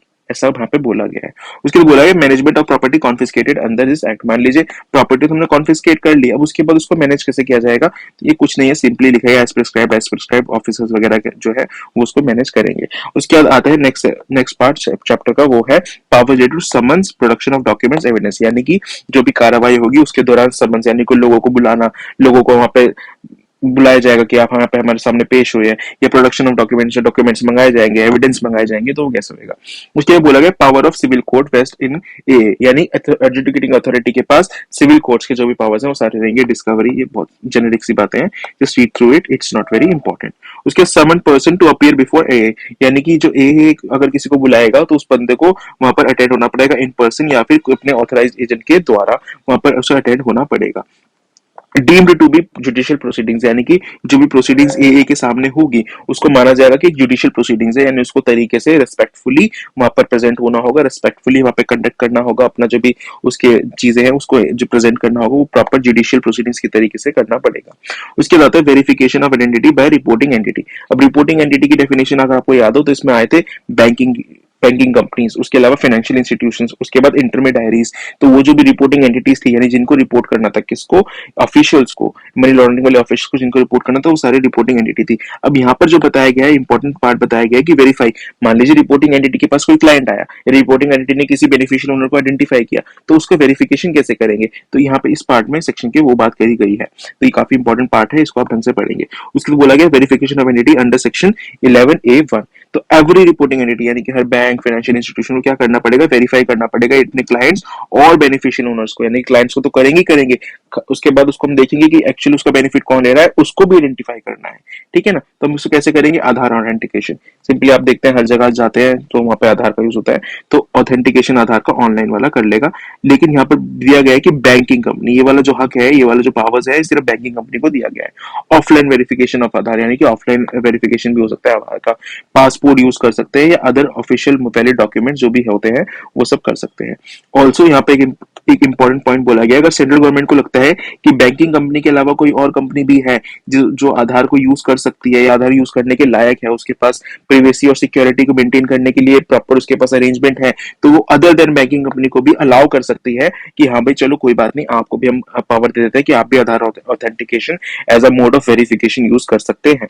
तो ये काफी इंपॉर्टेंट है एमसीक्यू पार्ट के लिए कि क्या और कोई यूज कर सकता है बैंकिंग, हाँ कर सकता है, प्रोवाइडेड उसके पास प्राइवेसी एंड सिक्योरिटी के प्रॉपर साधन हो और जो है गवर्नमेंट, सेंट्रल गवर्नमेंट सेटिस्फाइड है और उसने उसको अलाउ किया कि चलिए आप भी आधार ऑथेंटिकेशन यूज कर लीजिए। उसके बाद बोला गया further that no notification under the without consultation, ये सब बेकार है, इसको आप छोड़ दीजिए। अदर मोड्स ऑफ आइडेंटिफिकेशन, यानी कि अगर किसी के पास कोई एक पर्टिकुलर इन चारों में से कोई अवेलेबल नहीं है तो उसको ऑल्टरनेट्स दिए जाएंगे, यानी कि ऐसा नहीं अगर आपने आधार मांगा तो सिर्फ आधार ही चलेगा, अगर वो चाहता है कुछ और प्रोवाइड करना तो वो भी आपको एक्सेप्ट करना पड़ेगा, उसको आप अलाउ करेंगे, उसके लिए आप प्रोवाइड करेंगे through your mode of identification भी। उसके बाद यहाँ पे बोला गया यही वॉलंटरी चॉइस है, shall be denied services for not having, मतलब मान लीजिए वही वाला बताया गया कि अगर किसी के पास आधार नंबर नहीं है तो हम ऐसा नहीं बोलेंगे कि हम आपका खाता नहीं खोलेंगे अकाउंट में, रिपोर्टिंग एंटिटी ऐसा नहीं कर सकती है।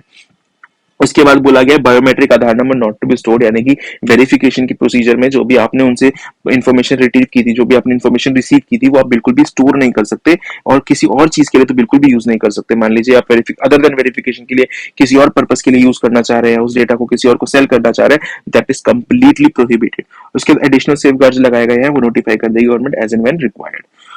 उसके बाद आते हैं obligation of banking company, financial institution and intermediary reporting entity, यानी ऑब्लिगेशंस क्या है। एक रिपोर्टिंग एंटिटी को भाई इतनी सेंसिटिव इन्फॉर्मेशन मिल रही है पर्सन्स के बारे में, तो इनके ऊपर भी तो कुछ आपको लगाना पड़ेगा रोकथाम कि भाई हाँ ये जो इन्फॉर्मेशन रिसीव कर रहे हैं, सारी सेंसिटिव इन्फॉर्मेशन रिसीव कर रहे हैं about the clients, about the beneficial owners, तो इसका मिसयूज ना करें। तो वो बताया गया, तो कैसे बताया गया, तो उससे पहले बताया गया मेंटेनेंस ऑफ रिकॉर्ड, यानी कि रिकॉर्ड को आप कैसे मेंटेन करेंगे।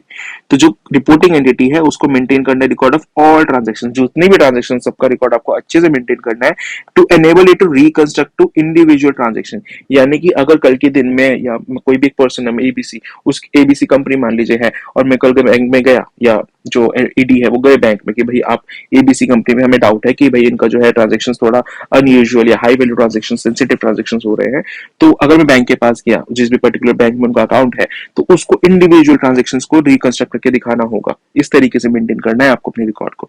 उसके furnish to the director with in such time as may be prescribed, यानी कि जब भी ईडी को रिक्वायर्ड होगा कि हाँ भाई आप में कोई रिकॉर्ड्स दीजिए, तब उसको रिक्वायर्ड फर्निश करने पड़ेंगे। उसके ये दोनों ओमिट कर दिए गए पॉइंट। उसके बोला maintain records of documents evidencing identity of client, beneficial as well as account files, business correspondence। बस ये बताया गया है कि क्या क्या आपको इन्फॉर्मेशन के बारे में मेंटेन करनी है, रिकॉर्ड करनी है। उसके बाद आता है रूल्स वाला पार्ट। ये वाला पार्ट शायद हमारे पेपर नंबर 4 में नहीं है, यहाँ पर है, तो ये आप पढ़ लीजिए, इसको अच्छे से पढ़ना, मतलब मैं पढ़ा रहा हूँ तो इसको आपको अच्छे से रीड करना है, क्योंकि इसमें से मुझे लगता है क्वेश्चंस आ सकते हैं, क्योंकि थोड़ा सा टीडियस पार्ट है, थोड़ा सा कॉम्प्लिकेटेड पार्ट है, बट आप रीड करेंगे, है सब कुछ simply, but it's not very, it's quite boring that what I would say. तो आप पढ़ लेते हैं इसको। तो मेंटेनेंस ऑफ रिकॉर्ड कैसे करना है, कैसे रिकॉर्ड्स को मेंटेन करना है, किस ट्रांजैक्शंस को रिपोर्ट करना है, वो यहाँ पर रूल्स में प्रॉपर्ली डिफाइन किया गया है, प्रॉपर्ली बताया गया है। तो एवरी रिपोर्टिंग एंटिटी, यानी हर बैंक, फाइनेंशियल इंस्टीट्यूशन को मेंटेन करना है रिकॉर्ड, और रिकॉर्ड किस किस ट्रांजैक्शन का स्पेशली मेंटेन करना है। All cross cash transaction of value more than 10 lakh, यानी 10 लाख या इक्विवेलेंट फॉरेन करेंसी की अगर कोई ट्रांजैक्शन हो रही है, जितनी भी कैश ट्रांजैक्शन, तो उन ट्रांजैक्शंस को आपको स्पेसिफिकली रिकॉर्ड करना है। Next, all series of cash transaction integrally related, यानी इंटीग्रली रिलेटेड है, इंटीग्रली कनेक्टेड है, वो भी ट्रांजैक्शन जो है, और उन टोटल जो एग्रीगेट वैल्यू आता है वो आ जाता है मोर देन 10 lakhs। ये 10 lakhs और मोर जब आ जाता है इक्विवेलेंट फॉरेन करेंसी, तो वो और एक आपको रिकॉर्ड करनी है ट्रांजैक्शंस। उसके all transaction involving NPOs more than ₹10 lakhs, यानी एनपीओज, आप जानते हैं एनपीओज टैक्सेशन नहीं करती हैं, और एनपीओज के ऊपर गवर्नमेंट थोड़ी ज्यादा स्ट्रिंजेंट नजर भी रखती है कि भाई एनपीओज के द्वारा काफी ज्यादा फॉरेन करेंसी फंडिंग हो जाती है, जिस करेंसी जो गवर्नमेंट है उस पर स्पेशल ध्यान रखती है, तो वहां पर भी हमें देखना है कि अगर मोर देन 10 lakhs हो रही है एनपीओ की ट्रांजेक्शन तो वो हमें रिकॉर्ड करनी है। उसके बाद ऑल ट्रांजेक्शन वेयर फोर्ज्ड और काउंटरफिट करेंसी, यानी कि नकली नोट हमें जब मिल जाते हैं, बैंक मान लीजिए आइडेंटिफाई कर लेता है कि जो पर्सन है या जो ट्रांजेक्शन है वहां पे नकली नोट देने की कोशिश की गई है, तो वो वाली जो ट्रांजेक्शन, हर एक ट्रांजेक्शन नकली करेंसी की हर एक ट्रांजेक्शन को जो बैंक है उसको रिकॉर्ड करना है। उसके बाद डी पॉइंट बोला गया ऑल सस्पिशियस ट्रांजेक्शन, यानी कि जितने भी शक, जिस ट्रांजेक्शन पर आपका शक आता है, वेदर और not made in cash, cash में हो या ना हो, लेकिन अगर आपको उस पर शक है किसी भी तरीके से तो उनको रिकॉर्ड करना है। अब शक के लिए क्या क्या बोला गया इन्होंने, मतलब कैश में किया गया या और किस तरीके से हो सकता है, डिपॉजिट से क्रेडिट हुआ हो, विड्रॉल हुआ हो, या फिर cheque of third party, travellers cheque हो गया, एक अकाउंट से दूसरा अकाउंट सेम बैंक कंपनी में, नोस्ट्रो वोस्ट्रो अकाउंट के थ्रू, या ये नॉन मॉनेटरी अकाउंट्स हो गए, मनी ट्रांसफर्स हो गए, पेमेंट ऑर्डर्स, ये सब रीड कर लीजिए, नॉट वेरी इंपॉर्टेंट। ये सब बस बताया गया है कि ये सारे जो अगर कोई ट्रांजेक्शन है इनमें सब में आपको अगर कोई भी सस्पिशन है या कोई भी आपको शक है तो वो सब आपको रिकॉर्ड करना है, not only cash but other than cash. ये अदर देन कैश के एग्जांपल्स थे, ये जो भी आप अपने पढ़े ये सब अदर देन कैश के एग्जांपल थे, you can just read that. उसके ई और एफ पॉइंट क्या है, all cross border wire transfers of 5 lakhs और मोर, यानी कि क्रॉस बॉर्डर अगर 5 लाख से ज्यादा की ट्रांजेक्शन हो रही हैं बैंक के द्वारा तो उस ट्रांजेक्शन को उसको रिकॉर्ड करना है। एफ यानी 6 last point, all purchase and sale of any person of immovable property valued 50 lakh rupees और more registered in the reporting entity, यानी कि किसी भी पर्सन ने 50 लाख या उससे ज्यादा का लैंड या फिर बिल्डिंग या प्रॉपर्टी जो सेल परचेज की है, इमूवेबल प्रॉपर्टी, वो हर एक ट्रांजेक्शन जो है बैंक को रिकॉर्ड करनी है। उसके बाद आता है client due diligence. Client due diligence मतलब क्लाइंट का जो है आपको ड्यू डिलिजेंस करना है, मतलब आप किसी क्लाइंट को अंदर ले रहे हैं, किसी बैंक का अकाउंट खोल रहे हैं किसी पर्सन का, तो ड्यू डिलिजेंस करना है ना कि आप किसी आतंकवादी का अकाउंट ना खोल दें या आप किसी एक फ्रॉड इंसान का अकाउंट ना खोल दें अपने बैंक में, तो उसका ड्यू डिलिजेंस आपको रखना है। तो एवरी रिपोर्टिंग एंटिटी यानी बैंक फाइनेंशियल इंस्टीट्यूशन जो है वो क्या करेंगे, at the time of commencement of account based relationship, यानी किसी अकाउंट को खाता खोलने से पहले किसी भी बंदे का आइडेंटिफाई करेंगे, वो जो क्लाइंट है उसकी आइडेंटिटी वेरीफाई करेंगे, उसकी इन्फॉर्मेशन लेंगे, पर्पस देखेंगे, intended nature of business relationship देखेंगे कि क्यों भाई वो अकाउंट खोल रहा है, क्या पर्पस है उसके, क्या उसकी आइडेंटिटी है, उसकी इन्फॉर्मेशन रिट्रीव करेंगे। उसके अलावा सेकंड क्या करेंगे, डिटरमाइन वेदर कि क्लाइंट जो है वो एक्ट कर रहा है किसी बेनिफिशियल ओनर के बिहाफ पे, और अगर हाँ वो कर रहा है तो बेनिफिशियल ओनर के लिए वो सारी चीजें वेरीफाई करेंगे कि उसकी क्या आइडेंटिटी है, उसके क्या पर्पस है, उसका क्या इसमें नीड है इस ट्रांजेक्शन को करने में। प्रोवाइडेड रेगुलेटर, अगर रेगुलेटर को लगता है दैट मनी लॉन्ड्रिंग और terrorist financing are effectively managed and where it is essential not to interrupt the normal conduct, the regulator में permit reporting entity to complete the verification as soon as reasonable practice following the establishment of relationship, यानी कि अगर low risk और risk effectively manage है तो हम उसको allow कर देंगे उस टाइम अकाउंट रिलेशनशिप मेंटेन करने के लिए, लेकिन बाद में भी कर सकते हैं हम उसको, क्या कर सकते हैं, बाद में भी हम इसका ड्यू डिलिजेंस कर सकते हैं अगर बाद में हमें लगता है कि जो ट्रांजेक्शन है उसमें कुछ इलीगल या कुछ टेररिस्ट एक्टिविटीज या मनी लॉन्ड्रिंग एक्टिविटीज होने के चांसेस हैं। इन अदर केसेस, यानी कि किसी का अकाउंट अगर नहीं है, ये तो अकाउंट वाला का होगा ना जो अकाउंट खोलने आ रहा है मेरे पास, अगर कोई अकाउंट होल्ड नहीं करता है, सिंपली मेरे से एक ट्रांजेक्शन करने आया है, अकाउंट होल्ड नहीं करता लेकिन कोई ट्रांजेक्शन करने आया, मान लीजिए चेक लेके आया है, कुछ भी करके आया है, वेल कैरिंग आउट, तो क्या कहेंगे, ट्रांजेक्शन का अगर अमाउंट है वो मोर देन 50,000 है तो उसे हम मानते हैं ना, आप देखेंगे वहां पर अगर कोई कैश डिपॉजिट कराते तो अगर मोर देन 50 के कैश डिपॉजिट होता है तो पैन नंबर मांगता है, तो this is what is required. और अदर केसेस में वो पैन कार्ड वगैरह मांगता है। एनी इंटरनेशनल मनी ट्रांसफर, यानी इवन ₹1 की अगर इंटरनेशनल ट्रांजेक्शन होगी तो वो इसके वेरीफाई करेगा, उसकी आइडेंटिटी का वेरिफिकेशन करेगा वो, ठीक है। उसके provided that client is subscriber और dealing in depository receipt, you can just skip this one, मैंने लिखा no need of due diligence of beneficiary, do it just for beneficial owner, यानी कि अगर बेनिफिशियल ओनर का जो है ड्यू डिलिजेंस हो गया है तो आपको बेनिफिशियरी की, क्योंकि वो बेनिफिशियरी तो जस्ट अ मीडिएटर, तो उसका आपको करने की इतनी ज्यादा जरूरत नहीं है। उसके बाद आता है 1A, सेक्शन 1A या रूल 1A सॉरी, तो सब रूल जो 1A है वो क्या बोलता है कि subject to the provision of rule 1 यानी कि केवाईसी वगैरह, हमें जो है 10 डेज के अंदर केवाईसी उसकी कंप्लीट करानी है अकाउंट बेस्ड रिलेशनशिप, या तो एट द स्टार्टिंग करवानी है, अगर स्टार्टिंग में नहीं करवा पाए तो विद इन 10 डेज तो हमें केवाईसी करवानी ही है उसकी। उसके बाद यहाँ पे एक सबसेक्शन डाला गया था, प्रोविजो डाला गया था, उसके द्वारा बोला गया था कि ये जो है 10 डेज की जो लिमिट है ये फॉरेन पोर्टफोलियो इन्वेस्टर्स के ऊपर एप्लीकेबल नहीं होती है। उसके बाद आता है सेंट्रल केवाईसी रिकॉर्ड्स बोले तो जहां पे सारे केवाईसी रिकॉर्ड्स को मेंटेन किया जाता है, जो गवर्नमेंट मेंटेन करती है, सेंट्रल केवाईसी रिकॉर्ड रजिस्ट्री। तो shall possess the KYC records receive from a reporting entity, यानी कि जो भी रिपोर्टिंग एंटिटी अब देती है इन्फॉर्मेशन, वो सारा जो इन्फॉर्म कहाँ स्टोर होता है, सेंट्रल केवाईसी रिकॉर्ड रजिस्ट्री में स्टोर होता है, जहां पर इसका देखते हैं वेरिफिकेशन होता है कि डुप्लीकेटिंग तो नहीं हो रहा है। मान लीजिए एक पर्सन है, उसने एक बैंक में कुछ इन्फॉर्मेशन दे रखी है, दूसरे बैंक में कुछ और इन्फॉर्मेशन दे रखी है, तो जो सेंट्रल अथॉरिटी है, सेंट्रल रजिस्ट्री है, वो देखती है कि दोनों बैंकों से जो इन्फॉर्मेशन आई है, एक पर्सन के मान लीजिए राम के बारे में जो इन्फॉर्मेशन आई है दो बैंक से, तो वो दोनों जो इन्फॉर्मेशन है वो कॉन्ट्राडिक्ट तो नहीं करती है, तो वहां पर वो चेक किया जाता है। उसके बाद सब रूल 1C बोलता है, where a client has for the purpose of A और बी सबमिट्स केवाईसी आइडेंटिफायर, मतलब ए या बी, मतलब अपने वेरिफिकेशन को आइडेंटिफाई करवाने के लिए रिपोर्टिंग एंटिटी को जो भी इन्फॉर्मेशन दिया, जो भी ऑनलाइन उसने इन्फॉर्मेशन दिया, shall not require client to submit the same KYC. मान लीजिए मैंने एक बार केवाईसी करा लिया, अब उसको आप बार बार परेशान नहीं करेंगे कि भाई बार बार आके आप केवाईसी कराइए, अनलेस, यानी कब कब कब उसको आप दोबारा परेशान कर सकते हैं, या तो उसकी इन्फॉर्मेशन में कोई बदली हुई हो, जो कि आपकी केवाईसी रिकॉर्ड से आपको पता चला हो, सॉरी केवाईसी रिकॉर्ड में जो इन्फॉर्मेशन है उसके अलावा कोई चेंज हुआ हो, उसके अलावा उसके करंट एड्रेस जो है वो वेरीफाई नहीं हुआ हो, उसको वेरीफाई करना है। ये रिपोर्टिंग एंटिटी को नेसेसरी लगता है कि उसका जो आइडेंटिटी एड्रेस है उसको अब due diligence, enhance due diligence, मतलब अब भाई पहले वो कम ट्रांजैक्शंस करता था, अब उसकी वैल्यू हाई ट्रांजैक्शन हुई, तो अब उसको लगता है कि भाई इसका एनहांस ड्यू डिलिजेंस होना चाहिए। तो इन तीन केसेस में तो आप दोबारा उससे केवाईसी के लिए रिक्वेस्ट कर सकते हैं, लेकिन उसके अलावा अगर पर केवाईसी होगी तो आप बार बार उसको परेशान नहीं करेंगे। उसके बाद सब रूल 1D, सब रूल 1D बोलता है, जब reporting entity additional updated information client के बारे में ले लेती है, तो registry shall update the existing KYC record of client and central. तो क्या बोलता है कि भाई मैं एक पर्सन है, उसने 4 बैंक में अकाउंट होल्ड कर रखा था, अब एक अकाउंट वो एक बैंक में गया, उसने बोला भाई मेरा ये चेंज हुआ है केवाईसी में, तो उसने जो चेंजेस थे वो वहां पे इन्फॉर्म कर दिए। उसके बाद क्या होता है, ये बोला गया है कि जो सेंट्रल केवाईसी में चली जाएगी वो इन्फॉर्मेशन चेंजेस वाली, तो जो सेंट्रल केवाईसी है वो सारे जो 3 बचे हुए बैंक से हैं, बैंक 1, बैंक 2, बैंक 3, उनको भी इन्फॉर्म कर देगी, और क्लाइंट को हर एक बैंक के पास अपडेशन के लिए नहीं जाना पड़ेगा। This is what rule 1D, सब रूल 1D वाज सेम। उसके बाद आता है rule 1E which is talking about the reporting के लास्ट के जो है the one who made the latest change made to verify. इसका सिंपल मीनिंग ये आता है कि जो लास्ट केवाईसी वेरिफिकेशन हुआ था, मान लीजिए चेंज हुआ था और लास्ट में बैंक 4 ने अगर वेरीफाई किया था, तो ये बैंक 4 की रिस्पॉन्सिबिलिटी रहेगी कि वो सेंट्रल रजिस्ट्री में उसको रिपोर्ट कर दे, या वेरीफाई, पहले तो उसको वेरीफाई करे और रिपोर्ट उसको सेंट्रल रजिस्ट्री में B4 की रिस्पॉन्सिबिलिटी रहेगी कि वो कर दे। Reporting shall not use KYC, हाँ अगर उसको कोई भी केवाईसी में जो भी इन्फॉर्मेशन रिसीव हुई है, ऑलरेडी हम देख चुके हैं, वो other than purpose of verification कोई भी इन्फॉर्मेशन यूज नहीं कर सकता है, बिल्कुल भी नहीं यूज कर सकता है वो उसको अदर देन वेरिफिकेशन पर्पस के लिए।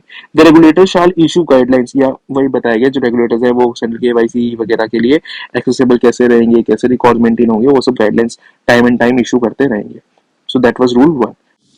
नाउ कम्स सब रूल 2। सब रूल 2 में बोला गया है, अगर रिपोर्टिंग एंटिटी चाहे तो किसी थर्ड पार्टी को भी अपॉइंट कर सकती है इस वेरिफिकेशन प्रोसेस के लिए।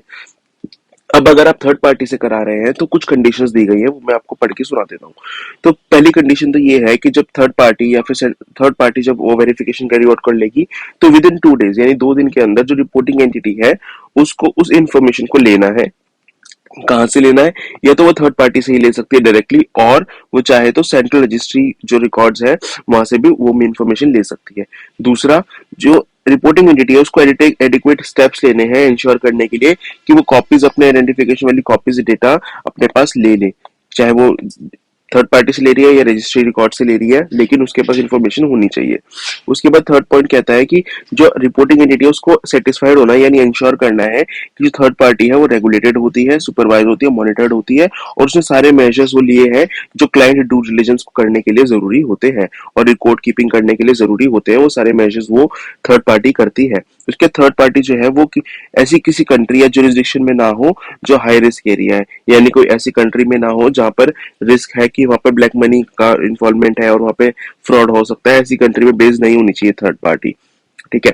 Now fifth point is that जो रिपोर्टिंग एंटिटी है उसकी अल्टीमेट रिस्पांसिबिलिटी उसी की है। ऑल्दो थर्ड पार्टी को अपॉइंट किया गया है उनका काम इजी करने के लिए कि चलिए आप थर्ड पार्टी से आप करा लीजिए वेरिफिकेशन, बट जो अल्टीमेट रिस्पांसिबिलिटी है वो रिपोर्टिंग एंटिटी की ही रहेगी। वे रिपोर्टिंग एंटिटी अगर थर्ड पार्टी पर रिलाई कर रही है तो वो सेम फाइनेंशियल ग्रुप का है, तो रेगुलेटर में issue guidelines to consider any relaxation in condition, यानी कि अगर वो दोनों जो यानी जो रिपोर्टिंग एंटिटी है और जो थर्ड पार्टी है, अगर वो दोनों सेम ही रेगुलेटर कंट्रोल करता है, for example one bank is relying on another bank, तो बैंक्स जो है इंडिया में मान लीजिए वो तो आरबीआई कंट्रोल करता है, तो सेम रेगुलेटर हो गया, तो ये जो वन ए से लेके डी है इन सब में रिलैक्सेशन मिल जाएगी। फिर आपको इतनी जो रिपोर्टिंग एंटिटी है अगर थर्ड पार्टी से करा रही है तो इतनी ज्यादा उसके ऊपर रिस्पॉन्सिबिलिटी या बर्डन नहीं रहेगा बाकी चीजों को इंश्योर करने का, क्योंकि उनका रेगुलेटर जो है वो सेम ही है। उसके बाद आता है next third sub rule 3 which says the beneficial shall be determined as under. इसमें बोला गया डिटर्मिनेशन ऑफ बेनिफिशियल ओनर कि हम कैसे डिटरमाइन करेंगे कि किसी ट्रांजैक्शन के लिए कौन बेनिफिशियल ओनर है, ठीक है, मतलब कि एक्चुअल में ट्रांजैक्शन कौन कर रहा है और उसके पीछे इंटरेस्टेड लोग कौन है। तो अगर एक क्लाइंट कंपनी यानी कि अगर कंपनी जो अकाउंट जो खुल रहा है वो कंपनी का खुल रहा है, तो उसके केस में बेनिफिशियल ओनर कौन कौन हो सकते हैं, तो कोई भी नेचुरल पर्सन जो जिसके पास कंट्रोलिंग इंटरेस्ट है और जो एक्सरसाइज कर रहा है कंट्रोल। अब कंट्रोलिंग इंटरेस्ट और एक्सरसाइजिंग कंट्रोल का मतलब नीचे दिया गया है।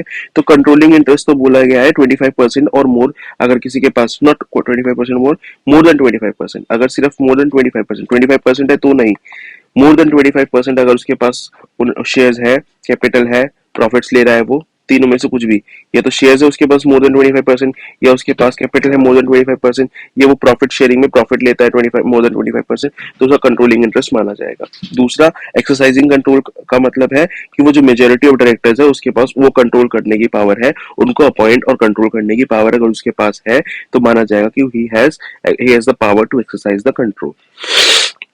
उसके बाद अगर client is a partnership firm, अगर कोई जो अकाउंट है वो एक पार्टनरशिप फर्म का खुल रहा है, तो बेनिफिशियल ओनर कौन माना जाएगा, वन और मोर जुरिडिकल पर्सन, मतलब एक या दो पार्टनर्स जो जिनके पास मोर देन 15%, जिनके पास मोर देन 15% का पावर है या पार्टनर कैपिटल है, उनको माना, या क्या तो कैपिटल है या प्रॉफिट शेयर करते हैं मोर देन 15% का, तो उनके माना जाएगा कि वो जो है बेनिफिशियल ओनर है। अगर अनइनकॉर्पोरेटेड एसोसिएशन या बॉडी ऑफ इंडिविजुअल है तब भी यही कंडीशन है, मोर देन 15%, अगर वो प्रॉपर्टी हेल्ड करते हैं, कैपिटल है, प्रॉफिट शेयर करते हैं वो मोर देन 15% का, तो वो बेनिफिशियल ओनर माने जाएंगे। जहां पर कोई नेचुरल पर्सन नहीं आइडेंटिफाई हो रहा है, अगर एबीसी में कोई भी आप नेचुरल पर्सन को आइडेंटिफाई नहीं कर पा रहे हैं, मान लीजिए जो अपनी कंपनी है, पार्टनरशिप फर्म है, एओपी बीओआई है, यहाँ पर कोई नेचुरल पर्सन है ही नहीं, तो किसको माना जाएगा बेनिफिशियल ओनर, उस पर्सन को माना जाएगा जो सीनियर मैनेजिंग ऑफिशियल की पोजीशन होल्ड करता है, उसको वहां पर बेनिफिशियल ओनर मान लिया जाएगा। उसके बाद ई में बोलता है अगर क्लाइंट जो है यानी अकाउंट किसका खुला है, तो ट्रस्ट का खुला हुआ है, और आइडेंटिफिकेशन ऑफ बेनिफिशियल ओनर कैसे होगा, author of the trust, trustee, the beneficiaries with more than 15% और more interest in the trust, यानी कि मोर देन 15% जिसका इंटरेस्ट रहेगा ट्रस्ट में या जो भी एसोसिएशन है उसमें, तो उसको माना जाएगा वो बेनिफिशियल ओनर है। एफ में क्या बोला गया, लिस्टेड कंपनी के बारे में बोला गया। अब लिस्टेड कंपनी के बारे में बहुत इंपॉर्टेंट चीज है, ये एमसीक्यू में पूछा जा सकता है कि अगर लिस्टेड कंपनी है या सब्सिडरी ऑफ लिस्टेड कंपनी है, तो there is no need to identify and verify the beneficial owner, क्योंकि आप जानते हैं लिस्टेड कंपनी ऑलरेडी सेबी के अंडर में आती है और सेबी ऑलरेडी उस पर काफी सारी कंडीशंस इंपोज करता है और काफी उस पर स्ट्रिंजेंट एक्शंस लेते हैं, काफी उनकी स्क्रूटनी होती रहती है फ्रॉम टाइम टू टाइम, तो उसके लिए आपको स्पेशली उनके बेनिफिशियल ओनर्स को आइडेंटिफाई करने की जरूरत नहीं है, क्योंकि वैसे भी आप जानते हैं उसके शेयर होल्डर्स जो है वो डिस्पर्स रहेंगे और वो सब ट्रेडिंग जो होती है वो सेकेंडरी मार्केट से होती है, तो वहां पर आपको जरूरत नहीं है कि उसको आइडेंटिफाई करते बैठे। सब रूल 4 जो है वो कहता है क्लाइंट इज एन इंडिविजुअल, मतलब जहां पर क्लाइंट या अकाउंट होल्डर जो है वो इंडिविजुअल है, तो उसके केस में आप कैसे वेरिफिकेशन आइडेंटिटी उसकी वेरिफिकेशन कैसे करेंगे।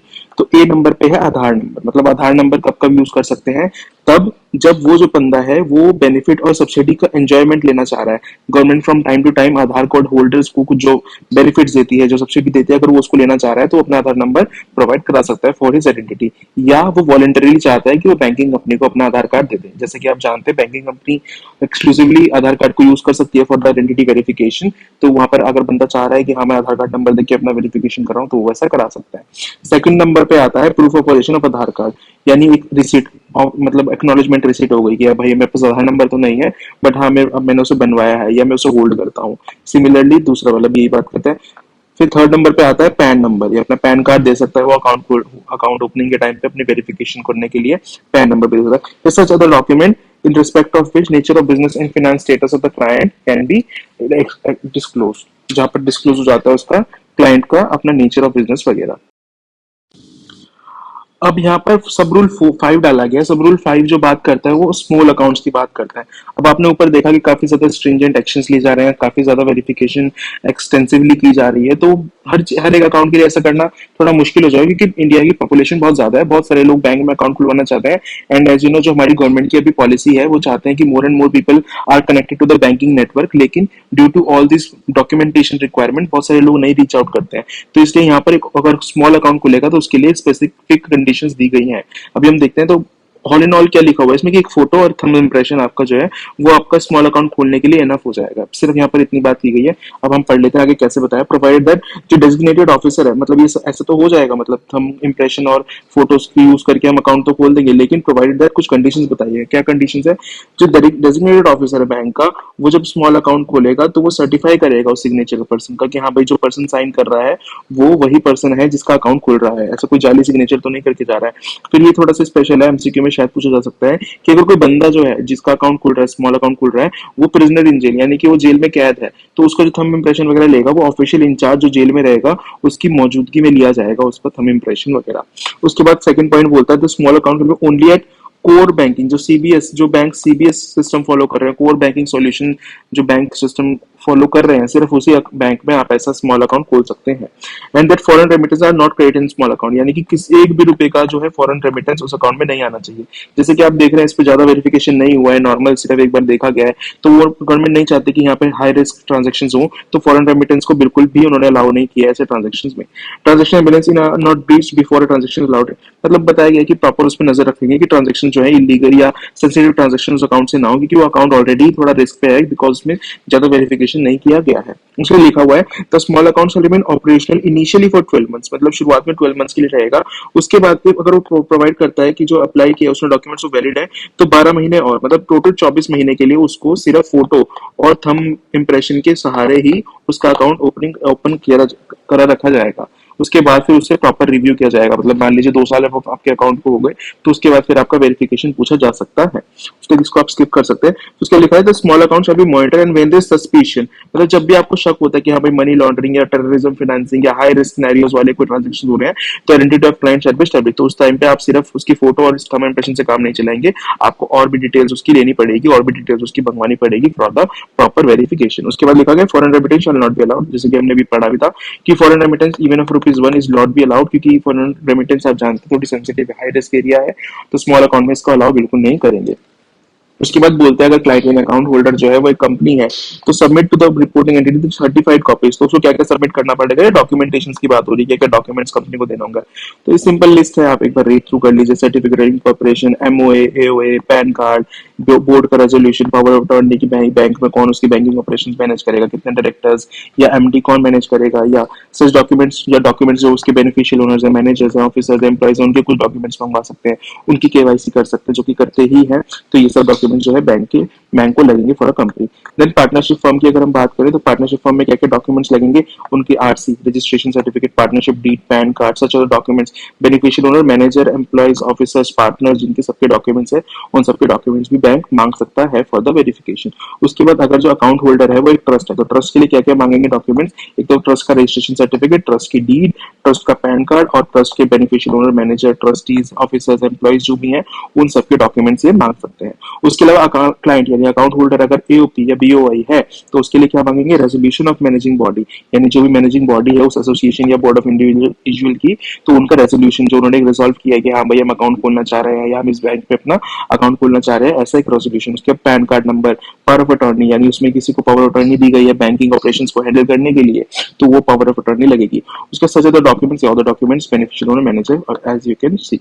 उसके बाद एक स्पेशल पॉइंट लिखेगा सच इन्फॉर्मेशन एज में बी रिक्वायर्ड बाय रिपोर्टिंग, यहाँ पे कुछ स्टैब्लिश तो है नहीं, कुछ प्रॉपर नहीं है, जैसे पार्टनरशिप फर्म तो प्रॉपर होता है, यहाँ पर बहुत सारे जो है परम्यूटेशन कॉम्बिनेशन पॉसिबल है, तो इसलिए कलेक्टिवली स्टैब्लिश करेंगे एग्जिस्टेंस ऑफ सच, तो इसका एक रिपोर्टिंग अथॉरिटी कुछ और भी डिटेल्स मांग सकती है। उसके अगर कोई जुरिडिकल पर्सन है जो अकाउंट होल्डर है, तो वेरीफाई करेगी एनी पर्सन है जो उसके बिहाफ पे पर्सन एक्ट कर रहा है, उसका भी वेरिफिकेशन, आइडेंटिटी वेरिफिकेशन वो कर सकती है। उसके बाद बोला गया है कि नो रिपोर्टिंग एंटिटी, कोई भी रिपोर्टिंग एंटिटी या कोई भी बैंक, फाइनेंशियल इंस्टीट्यूशन वगैरह कोई भी है, वो एनोनिमस अकाउंट और अकाउंट इन फिक्टिशियस नेम बिल्कुल भी अलाउ नहीं कर सकता है। जिसका वेरिफिकेशन नहीं कर सकते, जिस अकाउंट का आप वेरिफिकेशन नहीं कर पा रहे हैं, तो उस अकाउंट को आप बिल्कुल भी मत खोलिएगा, क्योंकि कल के दिन जाके अगर हम उस पर कुछ स्क्रूटनी वगैरह उसके ऊपर कुछ इन्वेस्टिगेशन करना चाहेंगे तो हम कुछ भी नहीं कर पाएंगे, बिकॉज कोई इसमें नेचुरल पर्सन इन्वॉल्व है ही नहीं, या इन्वॉल्व तो है बट हम उसको आइडेंटिफाई नहीं कर पा रहे हैं, तो हम पकड़ बिल्कुल नहीं पाएंगे। इसलिए ऐसा करना बिल्कुल अलाउड नहीं है। उसके बाद 12th सब रूल जो बोलता है वो कहता है एवरी रिपोर्टिंग जो है वो ऑन गोइंग ड्यू डिलिजेंस, मतलब लगातार ऑन रेगुलर इंटरवल या कॉन्टिन्यूसली अपना ड्यू डिलिजेंस करती रहेगी एवरी क्लाइंट, और क्लोजली एग्जामिन करेगी जो उनकी जो ट्रांजेक्शन हो रही हैं वो उनकी नॉलेज में है और कंसिस्टेंट है, कि भाई जो उनको बताया गया था कि हमारा बिजनेस या रिस्क प्रोफाइल जो है उसके उसके साथ कंसिस्टेंट तो है। ऐसा तो नहीं है कि उन्होंने बताया था हमारा बिजनेस कुछ और है और जो उनके ट्रांजेक्शन है वो कुछ और ही हो रहे हैं। उसके जहां उनको लगता है कि सस्पिशन, यानी कोई एक आपको शक हो रहा है कि भाई मनी लॉन्ड्रिंग हो रही है, तो उसकी एडुकेसी वेरासिटी चेक करेंगे, रिव्यू करेंगे, उसका ड्यू डिलिजेंस करेंगे, मेजर्स लेंगे।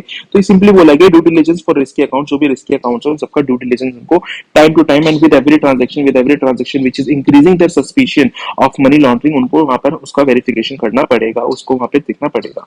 उसके बोला गया reporting entity shall apply client measure, बस ये बताया गया कि एग्जिस्टिंग क्लाइंट्स पे भी अप्लाई करेंगे, न्यू क्लाइंट्स के, सिर्फ न्यू क्लाइंट्स पे नहीं, एग्जिस्टिंग को भी चेक करते रहेंगे कि टाइम टू टाइम कि भाई जो वो है रहा है वो सही से हो रहा है या नहीं हो रहा है। अब सब रूल थर्ड है 13 है, वो इंपॉर्टेंट है। इसमें क्या कहा गया है, risk assessment of risky account, कि भाई बताया गया कि हाँ भाई रिस्क रिस्क हमें देखा, हमें मान लीजिए ड्यू डिलिजेंस किया और हमें पता चल गया कि भाई ये जो अकाउंट है रिस्की है, तो अब रिस्की अकाउंट के साथ क्या करना है, उसमें रिस्क असेसमेंट कैसे करेंगे कि कितना रिस्की है। तो रिस्क असेसमेंट करने के लिए क्या करेंगे, identify, assess and take effective measures to mitigate its money laundering and terrorist financing risk, मतलब वो ट्राई करेगा कि जो उस पर रिस्क हो रहा है उसको मैं मिटिगेट या तो कम कर दूं या मेजर्स लेके, या फिर जो है उसको मैं बिल्कुल ही बंद कर दूं। तो उसके साथ क्या क्या बोला भाई, रिस्क असेसमेंट जो उसने किया उसको क्या करेगा, वो डॉक्यूमेंट करेगा, लिखेगा कि मुझे क्यों ऐसा लगता है कि भाई इसमें मनी लॉन्ड्रिंग का रिस्क है, मुझे ऐसा क्यों लगता है कि भाई इसमें टेररिस्ट फाइनेंसिंग का मेरे को रिस्क है।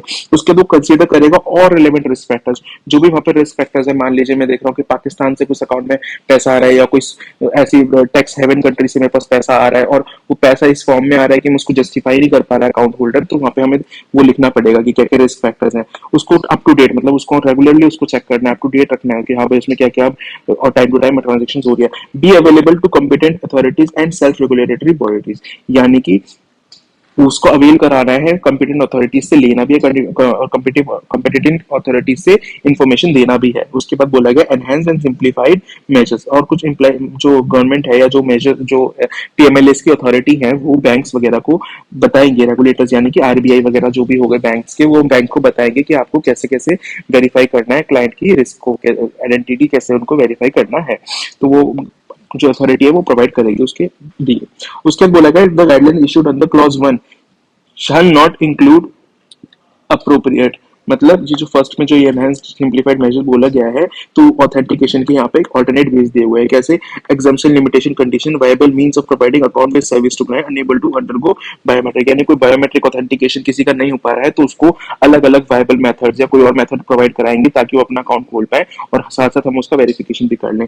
या फिर relaxation for continued operation account for client enable, यानी कोई पैन नहीं दे पा रहा है तो उनको रिलैक्सेशन कहीं दे सकती है ओइंग टू इंजरी, मतलब मान लीजिए कोई भैया अभी किसी ने अकाउंट खोल दिया लेकिन वो इंजरी है, इल है या इनफर्म है या वो उसकी ओल्ड एज हो गई है, तो उस कारण से अगर उसको पैन कार्ड या किसी और इन्फॉर्मेशन देने में उसको दिक्कत हो रही है तो उसको हम थोड़े टाइम के लिए रिलैक्सेशन दे सकते हैं। सिर्फ बताया गया कि थोड़ा थोड़ा रिलैक्सेशन सबको मिल सकता है, इसको आप थोड़ा स्किप कर दीजिए, इतना इंपॉर्टेंट नहीं है।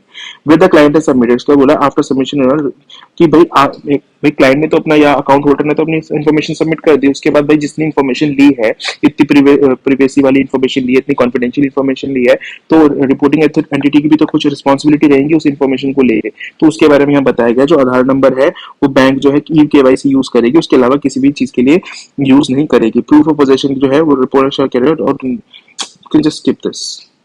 अब रूल 15 जो है इसमें बोला गया जहां क्लाइंट ने सबमिट किया अपना आधार नंबर, तो आधार नंबर का क्या करेंगे वो उसे ई केवाईसी ऑथेंटिकेशन के लिए बैंक जो है वो यूज करेगा। उसके बाद अगर उसने प्रूफ ऑफ पोजीशन ऑफ आधार दिया है तो वो ऑफलाइन वेरिफिकेशन करेगा। अगर उसने कोई ई डॉक्यूमेंट दिया है तो उसके वेरीफाई करेगा वो डीएससी वगैरह आईटी एक्ट के हिसाब से। उसके अलावा अगर कोई valid document proof of possession का उसने दिया है तो ऑफलाइन वेरिफिकेशन जहां कैरी आउट नहीं कर सकता है तो वेरीफाई करेगा उसका डिजिटल केवाईसी करके बैंक या रिपोर्टिंग एंटिटी जो भी है। Provided that a period not beyond such date shall be notified, ये सब फालतू चीजें इसको आप अवॉइड कर सकते हैं। उसके बाद ये जो सब रूल है इसको आप अवॉइड कर सकते हैं, नॉट वेरी इंपॉर्टेंट। उसके बाद 17 जो सब रूल है वो बोला गया temporary cease of operation of client of if PAN सब नंबर 16 हो। अगर किसी जो पर्सन है उसने अपना पैन नंबर नहीं दे सकता है तो वो उसका जो अकाउंट है वो टेम्परेली सीज कर सकते हैं। किस केस में लिखा गया है, अ क्लाइंट जिसका ऑलरेडी अकाउंट है, मतलब रिपोर्ट या बैंक में वगैरह अकाउंट होल्ड करता है वो, और वो अपना पैन कार्ड सबमिट करता है, फॉर्म 60 सबमिट करता है, failing which shall temporarily cease, मतलब अगर उसने ऐसा नहीं किया तो उसका जो टेम्परेली अकाउंट जो है वो सीज कर दिया जाएगा। ऑल्दो उससे टेम्परेरी सीज करने से पहले जो है उसको एक नोटिस दिया जाएगा, reasonable opportunity of being heard दिया जाएगा कि भाई आप क्यों मतलब मैं क्यों नहीं अपना पैन कार्ड देना चाह रहा हूँ और मेरा अकाउंट टेम्परेरी सीज क्यों ना कर दिया जाए, या टेम्परेरी ऑपरेशन जो है उनको सीज क्यों ना कर दिया जाए। उसके बाद बोला गया है कि अगर जो बंदा है उसको ऑलरेडी एग्जिस्टिंग है अकाउंट ऑलरेडी है और वो डू नॉट वांट टू, वो चाहता ही नहीं कि मैं सबमिट कर दूं, यहाँ पे तो है कि वो कर नहीं पा रहा है, यहाँ पे वो करना चाह नहीं रहा है, तो जो है अकाउंट जो है उसको हम बंद कर दिया जाएगा, उस अकाउंट को क्लोज कर दिया जाएगा, और जो भी उसका अकाउंट है सेटल बैटल करके जो बैंक है वो उसके साथ रिलेशनशिप एंड कर देगा। बिकॉज वो अगर वो नहीं देना चाह रहा है पैन कार्ड तो बैंक वहां पे कुछ भी नहीं कर पाएगा, इसलिए उसको बैंक अकाउंट क्लोज करना पड़ेगा। इन केस ऑफ ऑर्डिनरी जो वैलिड डॉक्यूमेंट्स ने दिए हैं, क्लाइंट डज नॉट अपडेटेड, अगर वो अपडेटेड एड्रेस नहीं उसमें इंक्लूड है तो क्या करेगा, अपडेटेड एड्रेस के लिए ऑल्टरनेट उसको प्रोवाइड कराएगा मेथड्स। फॉर एग्जांपल उसने आधार कार्ड दिया और आधार कार्ड में उसका पुराना एड्रेस है, अब उसका जो एड्रेस है वो चेंज हो गया, तो अब चेंज एड्रेस के लिए जो प्रूफ मांगेंगे वो प्रूफ के एग्जांपल्स दिए हैं। तो उसमें क्या क्या प्रूफ हो सकता है, यूटिलिटी बिल यानी बिजली का, पानी का, मोबाइल का बिल जो है वो 2 महीने से ज्यादा पुराना नहीं होना चाहिए, या फिर म्यूनिसिपैलिटी या म्यूनिसिपल टैक्स की जो प्रॉपर्टी या टैक्स की जो रिसिट है वो, या फैमिली पेंशन पे आउट ऑर्डर जो होते हैं वो, या फिर लेटर ऑफ अलॉटमेंट जो एक गवर्नमेंट अथॉरिटीज आपको देती है या कोई लिस्टेड कंपनी आपको देती है, वो as a proof of address use किया जा सकता है।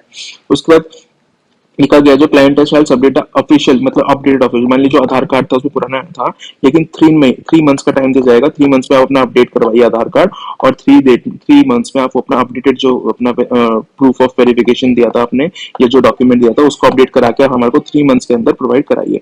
उसके बाद लास्ट पॉइंट बोला गया है सेल्फ डिक्लेरेशन, यानी कि जो भी आधार कार्ड इन्फॉर्मेशन वगैरह दे रहे हैं उसमें सेल्फ डिक्लेरेशन जो है रिपोर्टिंग एंटिटी को देना पड़ेगा।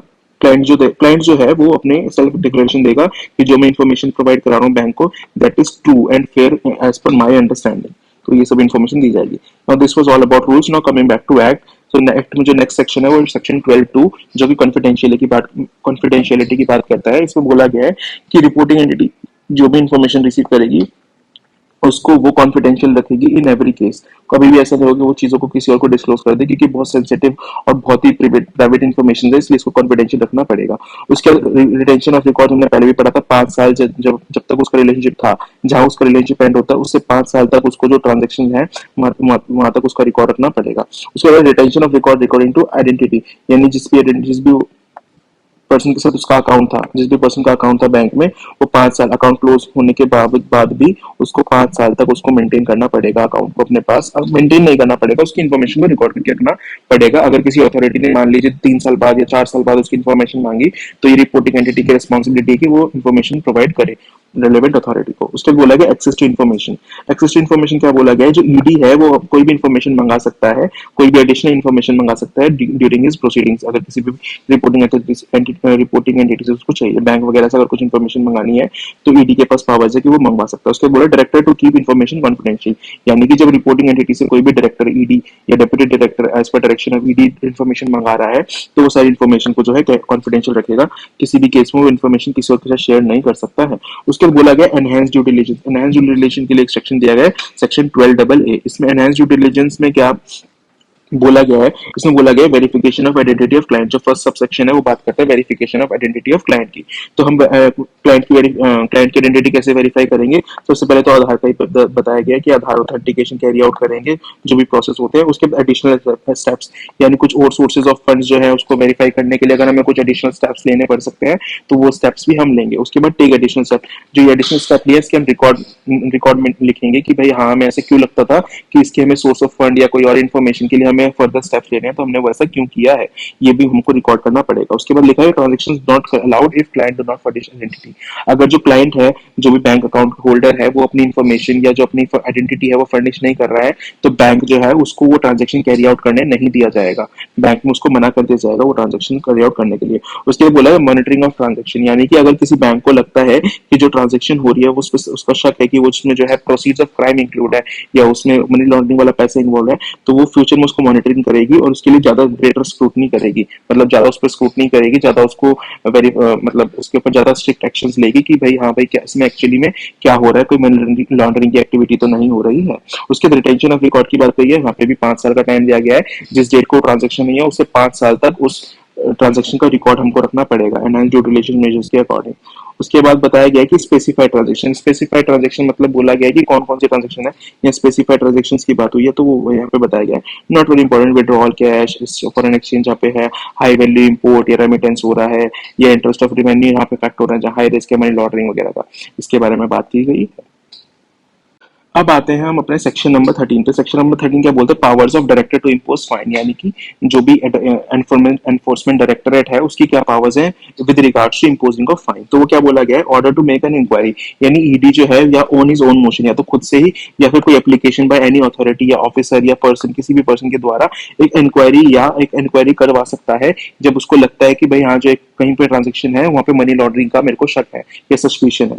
उसके बोला director to audit the records if at any stage, अगर किसी स्टेज पे इंक्वायरी, जब वो इंक्वायरी कर रहा है किसी प्रोसीडिंग्स की, किसी ट्रांजेक्शन की, तो डायरेक्टर को अगर लगता है कि जो नेचर और कॉम्प्लेक्सिटी है उस ट्रांजेक्शन की या उस केस की वो इतनी ज्यादा है कि जो हमें है उसके रिकॉर्ड्स ऑडिट कराने हैं, तो वो ऑडिट करवा सकता है। किसके द्वारा, एक अकाउंटेंट के द्वारा। अब अकाउंटेंट या चार्टर्ड अकाउंटेंट जो है वो कहाँ से चुना जाएगा, एक पैनल ऑफ अकाउंटेंट्स मेंटेन करेगा गवर्नमेंट, सेंट्रल गवर्नमेंट, वो उसमें से चुना जाएगा for the audit of that particular transaction और दैट पर्टिकुलर केस। उसके लिए बोला गया इसका एक्सपेंस कौन बियर करेगा, एक्सपेंस जो है वो सेंट्रल गवर्नमेंट बियर करेगी, इसका जो भी ऑडिट है उस पूरे चीज का एक्सपेंस जो है वो सेंट्रल गवर्नमेंट बियर करेगी। अगर नॉन कंप्लायंस हो रहा है ऑब्लिगेशन का, तो क्या इफ डायरेक्टर जो है वो देखता है कि रिपोर्टिंग एंटिटी या कोई डेजिग्नेटेड डायरेक्टर बोर्ड का जो है रिपोर्ट, यानी बैंक और डेजिग्नेटेड डायरेक्टर जो बोर्ड का है वो फेल टू कंप्लाई कर रहा है, तो वो पहले तो उसको वार्निंग देगा।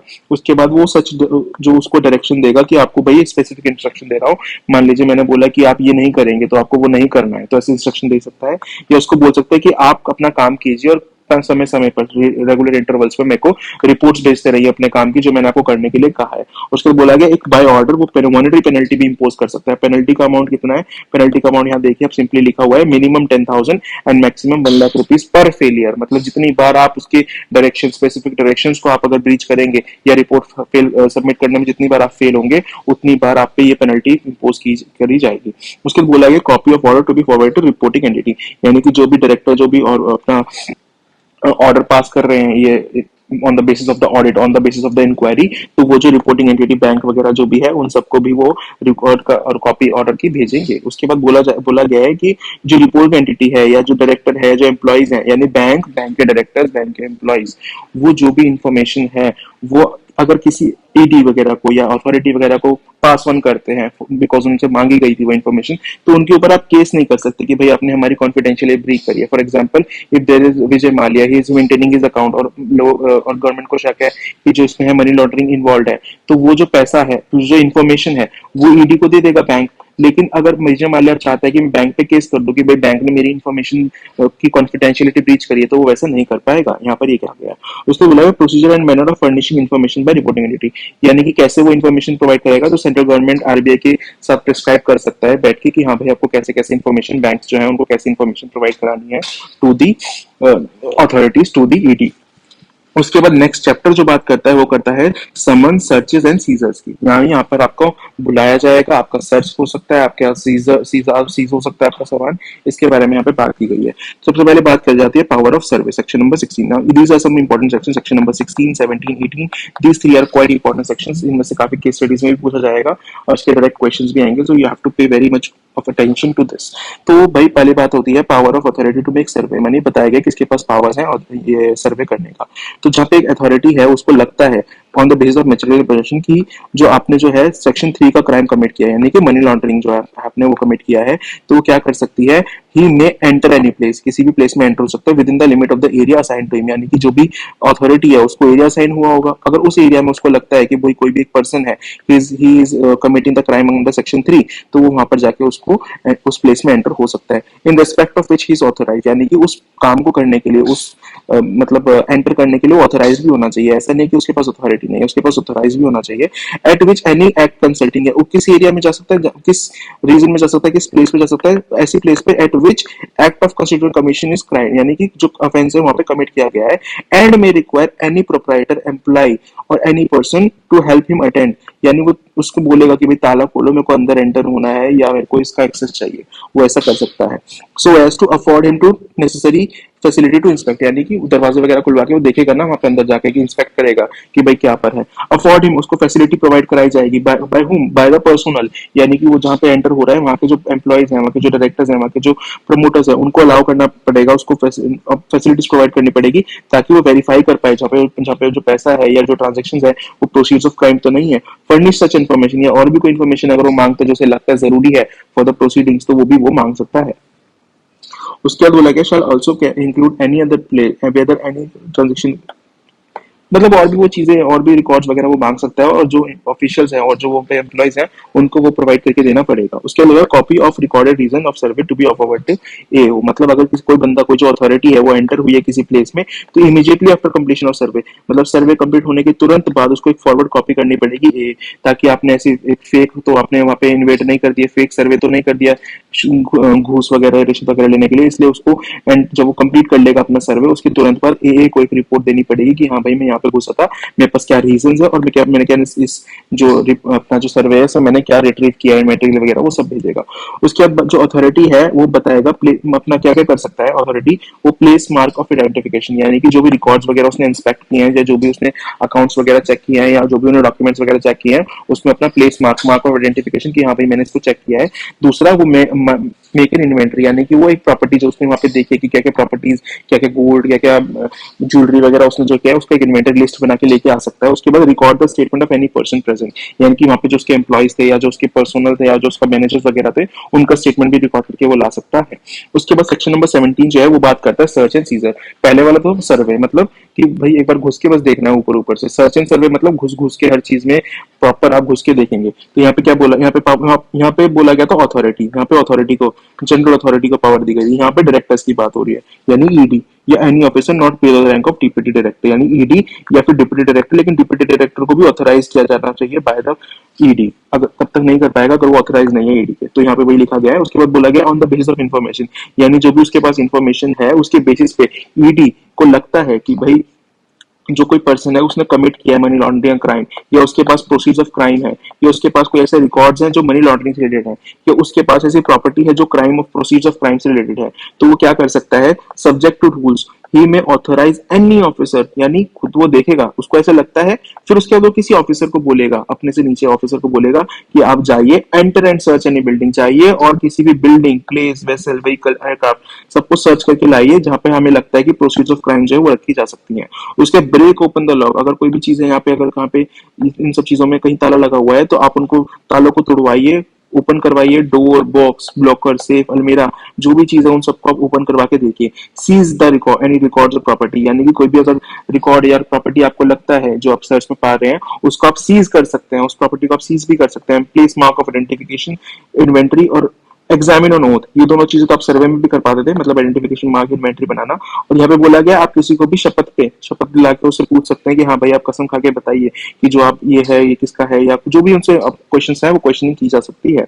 Where seizure is not practicable, यानी कि जब्त करना जहाँ पे प्रैक्टिकेबल नहीं है तो वो एक ऑर्डर कर देगा, जो ईडी है वो एक ऑर्डर कर देगा कि भाई ये प्रॉपर्टी हमने फ्रीज कर दी है and shall not B transfer और अदरवाइज डेल्ट विद, यानी कि हमें अटैचमेंट नहीं कर रहे हैं, हम इसको सीज कर रहे हैं, ऑल्दो प्रैक्टिकली सीज नहीं कर पा रहे हैं लेकिन इन इफेक्टिव सीज ही हो रहे हैं, यानी कि उसको ट्रांसफर तो आप कर ही नहीं पाएंगे, उसके अलावा आप उसको एंजॉय भी नहीं कर पाएंगे, जो भी हम बोल रहे हैं वो आप कुछ नहीं कर पाएंगे। अगर कुछ करना है तो प्रायर परमिशन ऑफ ऑफिसर आपको लेनी पड़ेगी, जो ऑफिसर वहां पे सीज कर रहा है उसकी आप इन्फॉर्मेशन लिए बिना कुछ नहीं कर पाएंगे उस पर्टिकुलर प्रॉपर्टी के साथ। प्रोवाइड अगर कॉन्फिस्केशन के टाइम पे 8587 ये आपको लगता है अगर प्रैक्टिकल हो जाता है तो उस टाइम पे उसको सीज कर लेंगे। मान लीजिए पहले तो इम्प्रैक्टिकल था लेकिन बाद में अगर प्रैक्टिकल हो गया तो बाद में जब प्रैक्टिकल हो गया तब उसको सीज कर लेंगे, ये बोला गया है।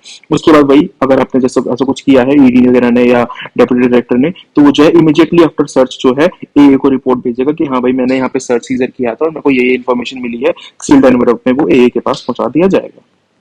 उसके बाद बोला गया है where an authority upon information, अगर सेटिस्फाई हो जाता है कि जो कोई चीज यहाँ पे बोला गया है कि अगर कोई चीज ऐसी है जो हमें लगता है कि भाई वो चीज अब हमें अगर अभी नहीं पकड़ी तो वो या तो कंसील कर ली जाएगी, टेम्पर्ड कर ली जाएगी। तो यहाँ पे अथॉरिटी की बात हो रही है, यानी डेप्यूटी डायरेक्टर ईडी तो करते हैं, लेकिन अथॉरिटी को भी अगर ऐसा लगता है, किसी भी रेलेवेंट अथॉरिटी को अगर लगता है कि भाई हाँ अगर हमने अभी इसको जब्त नहीं किया तो वो कंसील या टेम्पर हो जाएगी, तो अथॉरिटी भी उसको on an immediate basis seize कर सकती है। नो ऑथराइजेशन इज रिक्वायर्ड, मतलब उस केस में उसको ऑथराइजेशन की जरूरत नहीं पड़ेगी, लेकिन बाद में जो है उसको अथॉरिटी को जो है जिसने सीज करा है 30 डेज के अंदर उसको फाइल करनी पड़ेगी एप्लीकेशन कि हाँ मैंने ये प्रॉपर्टी को सीज किया है, और रिक्वेस्ट करेंगे कि ए को कि भाई मैंने फॉर दिस रीजन मैंने इसको कंसील हो सकता है, टेम्पर्ड हो सकता है, इस कारण से मैंने जल्दी जल्दी इसको किया है, मैं आपको एप्लीकेशन फाइल कर रहा हूँ और सर्च में मुझे ये सब मिला है। तो ये स्पेशल केस बताया गया था यहाँ पर। उसके बाद हम बात कर रहे हैं सेक्शन नंबर 18 की। सेक्शन नंबर 18 बात करता है सर्च ऑफ पर्सन, यानी अभी तो रिकॉर्ड्स और प्रॉपर्टी और प्लेस की बात हो रही थी, अब हो जाती है बात पर्सन की, यानी किसी पर्सन की आप तलाशी ले सकते हैं। तो उसके प्रोविजंस क्या कहते हैं? ऑथराइजेशन फॉर, यानी किस किसके पास अथॉरिटी है सर्च करने की। इफ एन अथॉरिटी या ऑथोराइज, मतलब एक कोई अथॉरिटी, एन अथॉरिटी को ऑथराइजेशन सेंट्रल गवर्नमेंट देगा। आप सर्च कर रहे हैं, काफी बड़ी बात हो रही है, तो आपको अथॉरिटी सेंट्रल गवर्नमेंट की लगेगी कि आप किसी को सर्च करने जा रहे हैं, इट्स अ बिग थिंग। तो उसके पास रीजन टू बिलीव है, जो पर्सन है उसने सिक्रीट किया है अबाउट हिज पर्सन या ओनरशिप और कंट्रोल, यानी कि वो या तो किसी के राज छुपा रहा है या उसके पास कुछ ऐसी ओनरशिप कंट्रोल है किसी और पर्सन के बारे में, उसके पास ऐसी जानकारी है जो उसकी सर्च है, हम उसके रिकॉर्ड सीज करके उसको इन्फॉर्मेशन निकाल सकते हैं। उसके बाद बताया गया इमीडिएटली आफ्टर सर्च आप फॉरवर्ड करेंगे कॉपी ए को। ये तो सेम हर जगह सेम यही है। उसको बोला गया 24 घंटे के भीतर, जितने अपने जैसे आपने उसको सब सर्च किया है या आपने उसको उसको बुलाया है, तो आपको जो 24 घंटे के अंदर है उसको आपने पेश करना पड़ेगा अथॉरिटी को। उसके ये जो 24 घंटे हैं इसमें एक्सक्लूड करेंगे जर्नी का टाइम, जो कि अपने जगह से लेके मजिस्ट्रेट के ऑफिस तक जो या गेजेटेड ऑफिसर के ऑफिस तक का जो रास्ता है उसको आप एक्सक्लूड करेंगे for the calculation of 24 hours. Period of detention कितना हो सकता है? शैल नॉट डिटेन पर्सन, यानी यहाँ पे जो पावर है पर्सन को डिटेन करने की वो नॉट मोर देन 24 आवर्स है prior to taking him to gazette officer, यानी गेजेट ऑफिसर ले जाने के बाद तो आपको एक्सटेंशन मिल सकता है, लेकिन वहां तक आपको सिर्फ 24 घंटे का टाइम दिया जाएगा, और वही जर्नी का जो टाइम है उसको वापस एक्सक्लूड कर दिया जाएगा। Discharge of person in absence of reasonable ground, अगर हमें लगता है कि भाई रीजनेबल ग्राउंड नहीं है तो गेजेटेड ऑफिसर और जो मजिस्ट्रेट है वो बोलेगा कि भाई ये बंदा तो उसने कोई क्राइम नहीं किया, इसको छोड़ दीजिए, तो वहां पर उसको छोड़ दिया जाएगा। विटनेस टू अटेंड सर्च, यानी कि जब उसका सर्च होगा तो 2 या 2 से ज्यादा पर्सन को बुलाया जाएगा to attend and witness the search, यानी उस सर्च को देखने के लिए कोई भी 2 न्यूट्रल पर्सन को बुला के करा जाएगा। उसके बाद प्रिपरेशन ऑफ लिस्ट, यानी कि लिस्ट ऑफ रिकॉर्ड्स प्रॉपर्टी, जो भी सर्च के दौरान उससे लिस्ट मिलती है रिकॉर्ड्स की या प्रॉपर्टी की जो लिस्ट मिलती है उसको ले लिया जाएगा, उसका लिस्ट बना लिया जाएगा और उसमें सिग्नेचर कराए जाएंगे फ्रॉम विटनेस, जो भी 2 या 2 से ज्यादा विटनेस होते हैं उनके भी सिग्नेचर किए जाएंगे। फिर यहाँ बोला गया no female shall be search except anyone by are female, यानी कि जो भी एक महिला है उनको महिला द्वारा ही सर्च किया जाएगा, ऐसा नहीं है कि भाई कोई भी मेल पर्सन उसको रिसर्च नहीं कर सकता है। रीडिंग ऑफ स्टेटमेंट, यानी कि जब उसकी स्टेटमेंट रिकॉर्ड किया जाएगा, पर्सन जिसका सर्च हो रहा है उसको जो स्टेटमेंट रिकॉर्ड किया जाएगा तो उस टाइम पर उससे वहां पे साइन करवा लिया जाएगा कि हाँ भाई आपने ऐसा सब बोला है, तो वो हम आपके साइन करा रहे हैं। Filing on available for retention of records, यानी कि विद इन 30 डेज जो भी हमने यहाँ पे जो रिकॉर्ड्स हमने रिटेन करना चाह रहे हैं, तो विद इन 30 डेज जो सीजर का है हमें ए को एक रिक्वेस्ट डालनी पड़ेगी कि हाँ भाई हम इसको जो रिकॉर्ड्स मिले इसको हम रिटेन करना चाह रहे हैं। तो फिर जब ए वहां को उसको अलाउ कर देगा उसके बाद ही आप उन जो डॉक्यूमेंट्स उसको रिटेन कर पाएंगे। उसके बाद जो हमारा सेक्शन नंबर 19 है वो बोलता है पावर टू अरेस्ट, यानी यहाँ पे तो हम सर्च कर रहे थे सेक्शन 18 में, सेक्शन 19 में हम पर्सन को अरेस्ट करने की पावर की बात कर रहे हैं। तो अरेस्ट करने की पावर्स सिर्फ सीनियर ऑफिशियल्स हैं, जो कि है director, deputy director, assistant director और एनी अदर ऑफिसर, और सेंट्रल गवर्नमेंट का जो है अप्रूवल लगेगा। भाई अरेस्ट कर रहे हैं ये भी बहुत बड़ी बात है, तो इसलिए यहाँ पे सेंट्रल गवर्नमेंट का अप्रूवल लगेगा। On the basis of material उनको लगता है any person has been guilty, यानी यहाँ पे उसको बिल्कुल गिल्टी मान लिया गया है, ऊपर तो शक था, सस्पिशन था, यहाँ पर गिल्टी मान गया है प्रॉपर, तो उसको भी बिल्कुल ही अरेस्ट कर लिया जाएगा। उसके बाद बताया गया कि इमीडिएटली आफ्टर सच जो अरेस्ट हो रहा है उसके एकदम बाद ए को इन्फॉर्म कर दिया जाएगा। उसके बाद जो अरेस्टेड पर्सन है उसको 24 घंटे के अंदर स्पेशल कोर्ट, जिस जुडिशियल मजिस्ट्रेट या मेट्रोपोलियन मजिस्ट्रेट के पास पेश कर दिया जाएगा, और इस 24 घंटे में जो जर्नी का टाइम है उसको एक्सक्लूड कर लिया जाएगा। अब ये पार्ट 1 में यहीं तक रखता हूँ, काफी लंबा वीडियो हो गया मेरे हिसाब से। अब पार्ट 2 मैं आपको नेक्स्ट वीडियो में डाल के दूंगा, एंड आई होप ये आपको अच्छा लगा होगा video. And if there is any query या कोई आपको लगता है मैं इंप्रूव कर सकता हूँ तो आप कमेंट सेक्शन में जरूर बताइएगा। Thank you so much for watching.